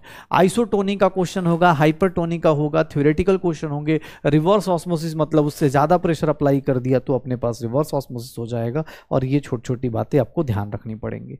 पक्का हाइपरटोनिक आइसोटोनिक ये सब हो जाएगा सर, श्योर है। चलिए एक थ्योरेटिकल कॉन्सेप्ट और, उसके बाद ऑस्मोटिक प्रेशर फिनिश हो जाएगा अपना। Which of the following property can provide molar mass of proteins with greater precision? याद रखिएगा ये तीनों प्रॉपर्टी शुरुआत में ही बोला था, ये रिलेटिव टर्म है। यहाँ इंक्रीज देख रहे हैं, डिक्रीज देख रहे हैं। सर इसका अब कितना इंक्रीज कर रहा है, ये कितना डिक्रीज कर रहा है, ये कितना इंक्रीज कर रहा है। एक ऑस्मोटिक प्रेशर है जो रिलेटिव वैल्यू नहीं है, ये एब्सोल्यूट वैल्यू है, एब्सोल्यूट वैल्यू है। रीजन क्या है कि सर पाई की जो वैल्यू है ना, इसको किसी पीछे वाली वैल्यू से कंपेयर करने की जरूरत नहीं। जैसे इसमें क्या देखना पड़ेगा, पहले का बॉइलिंग पॉइंट देखो, इसमें क्या देखना पड़ेगा, पहले का फ्रीजिंग पॉइंट देखो, अब का फ्रीजिंग पॉइंट देखो, कितना चेंज हुआ, रिलेटिव चेंज है। यहां पर रिलेटिव चेंज है, ये क्या एब्सोल्यूट वैल्यू है, pi is equals to CRT। और यहां पर इसको हम लोग क्यों बोलते हैं कि सर सबसे अच्छा हमारे पास कॉलिगेटिव प्रॉपर्टी है, क्योंकि इसका रीजन होता है। सर इसमें ना अगर कॉन्सेंट्रेशन को R को हम जनरली कितना लेते हैं 25/R को हम जितना अगर मान लो 1/12 भी ले लें इनटू टेम्परेचर नॉर्मली कितना लेते हैं 298 केल्विन या 300। तो ये हमेशा ना ये नंबर जो होता है 25 के आसपास होता है। अगर कॉन्सेंट्रेशन थोड़ा सा भी चेंज करेगा तो उसकी वैल्यू पाई ऑस्मोटिक प्रेशर की वैल्यू क्या आएगी 25 टाइम्स ज्यादा आएगी, 25 टाइम्स ज्यादा आएगी। मतलब स्केल पे मेजरमेंट करना या इसकी एब्सोल्यूट वैल्यू से चेक कर पाना बहुत आसान होता है। इसीलिए ऑस्मोटिक प्रेशर को हम लोग ज्यादा यूज करते हैं एज मतलब सबसे ज्यादा सुटेबल कॉलिगेटिव प्रॉपर्टी बोलते हैं, ताकि आप सारे जो बायोलॉजिकल हैं प्रोटीन्स का स्ट्रक्चर इन सब के लिए भी हम लोग यूज करते हैं। क्योंकि वहां पर थोड़ा भी कॉन्सेंट्रेशन चेंज किया तो ये सर क्या करेगा, ये वैल्यू क्या होगी, बहुत ज्यादा फ्लक्चुएट कर जाएगी। थोड़ा सा भी कॉन्सेंट्रेशन चेंज हुआ तो ये वैल्यू क्या हो जाएगी, बहुत ज्यादा फ्लक्चुएट हो जाएगी। तो इसीलिए osmotic pressure is the most useful for biomolecules. और हम बोल सकते हैं कि इसको हम लोग किसके लिए यूज करते हैं, प्रोटीन्स और इन सबको यूज करते हैं कि भाई ये चीज हम लोग पॉलीमर्स कोलॉइड्स इन सबका मोलर मास निकालने के लिए यूज किया जाता है। तो भाई अब कितना टाइम हो गया यार, एक क्या करें, वेंटा फैक्टर चालू करें क्या, वेंटा फैक्टर चालू करें क्या, ज़्यादा हो जाएगा फिर अभी टाइम। कोई बात नहीं, अगली क्लास में ना नया चैप्टर जब करेंगे तो उसमें शुरुआत में आधा घंटा लगेगा, ज़्यादा टाइम नहीं लगेगा, आधा घंटा भी ज़्यादा बोल रहा हूँ, आधे घंटे से भी कम लगेगा। आधे घंटे में हम लोग ये पूरा वेंटा फैक्टर और सॉल्यूशन एक बार पूरा रिवाइज हो जाएगा। वेंटा फैक्टर ना हम लोग एक टाइप से अभी के लिए, क्योंकि अब बात करेंगे फिर वो तुम्हारे लिए बहुत ज़्यादा लंबी वीडियो हो जाएगी, ठीक है। तो एक काम करते हैं, वेंटा फैक्टर अगली क्लास में स्टार्ट करेंगे, अगली क्लास में कर लेंगे, अगली क्लास में कर लेंगे वेंटा फैक्टर और उसके क्वेश्चंस, ठीक है ना। वेंटा फैक्टर उसके क्वेश्चंस हम लोग अगली क्लास में कर लेंगे। आप बस डीपीपी और प्लस रिवीजन करते रहिए। चैप्टर अपना ऑलमोस्ट फिनिश्ड है, बस एक लास्ट का बोल सकते हैं कि 15-20 मिनट या 30 मिनट का टॉपिक रहता है, उसको अगली क्लास में कर लेंगे ताकि हमारे पास ज़्यादा लोड भी ना आए। और अगली क्लास में नया चैप्टर भी चालू कर लेंगे। इवन हो सकता है कि मैं नया चैप्टर चालू करूं फिर लास्ट में वेंटा फैक्टर करा दूं। इस चैप्टर का जो रिमेनिंग पोर्शन है हो सकता है लास्ट में करा दूं, जैसा भी मूड रहता है उसके हिसाब से डिसाइड कर लेंगे। ओके, तो ये ध्यान रखिएगा, आपको रिवीजन करना है, टॉपिक आपका फिनिश होता जा रहा है। अभी तक कम से कम 2 से 3 क्वेश्चन का सिलेबस हो गया है, 2 चैप्टर आपके एंड हो चुके हैं, तो 2 से 3 क्वेश्चन का सिलेबस आपके पास हो चुका है। ट्राई कीजिएगा जितना हो सकता है टॉपिक को, क्वेश्चंस को, क्योंकि फिजिकल केमिस्ट्री में सारा कुछ कहानी फार्मूलाज का है, सारे कहानी कॉन्सेप्ट्स के हैं। इस चैप्टर में अच्छी बात क्या है कि कुछ थ्योरी भी है और कुछ क्वेश्चंस भी हैं। जब शुरुआत में जब चैप्टर स्टार्ट हुआ, अभी जब शुरुआत में आज का लेक्चर जब स्टार्ट हुआ तो कुछ थ्योरी मिला, फिर न्यूमेरिकल्स मिले, थ्योरी मिला, न्यूमेरिकल्स मिले। और जब वेंटा फैक्टर पढ़ेंगे तो जितना आज न्यूमेरिकल्स पढ़े हैं, जितने भी आज फार्मूलाज नया पढ़े हैं, वो सारा का सारा वेंटा फैक्टर में फिर से रिपीट होगा थोड़ी सी मॉडिफिकेशन के बाद, पक्का। तो चलो मिलते हैं अगली क्लास में नए चैप्टर में, और नए चैप्टर में शुरुआत में थोड़ा सा जो ये पोर्शन बच गया है उसको वहाँ पर हम लोग अटेम्प्ट करेंगे। ओके, चलो, ओके, बाय बाय।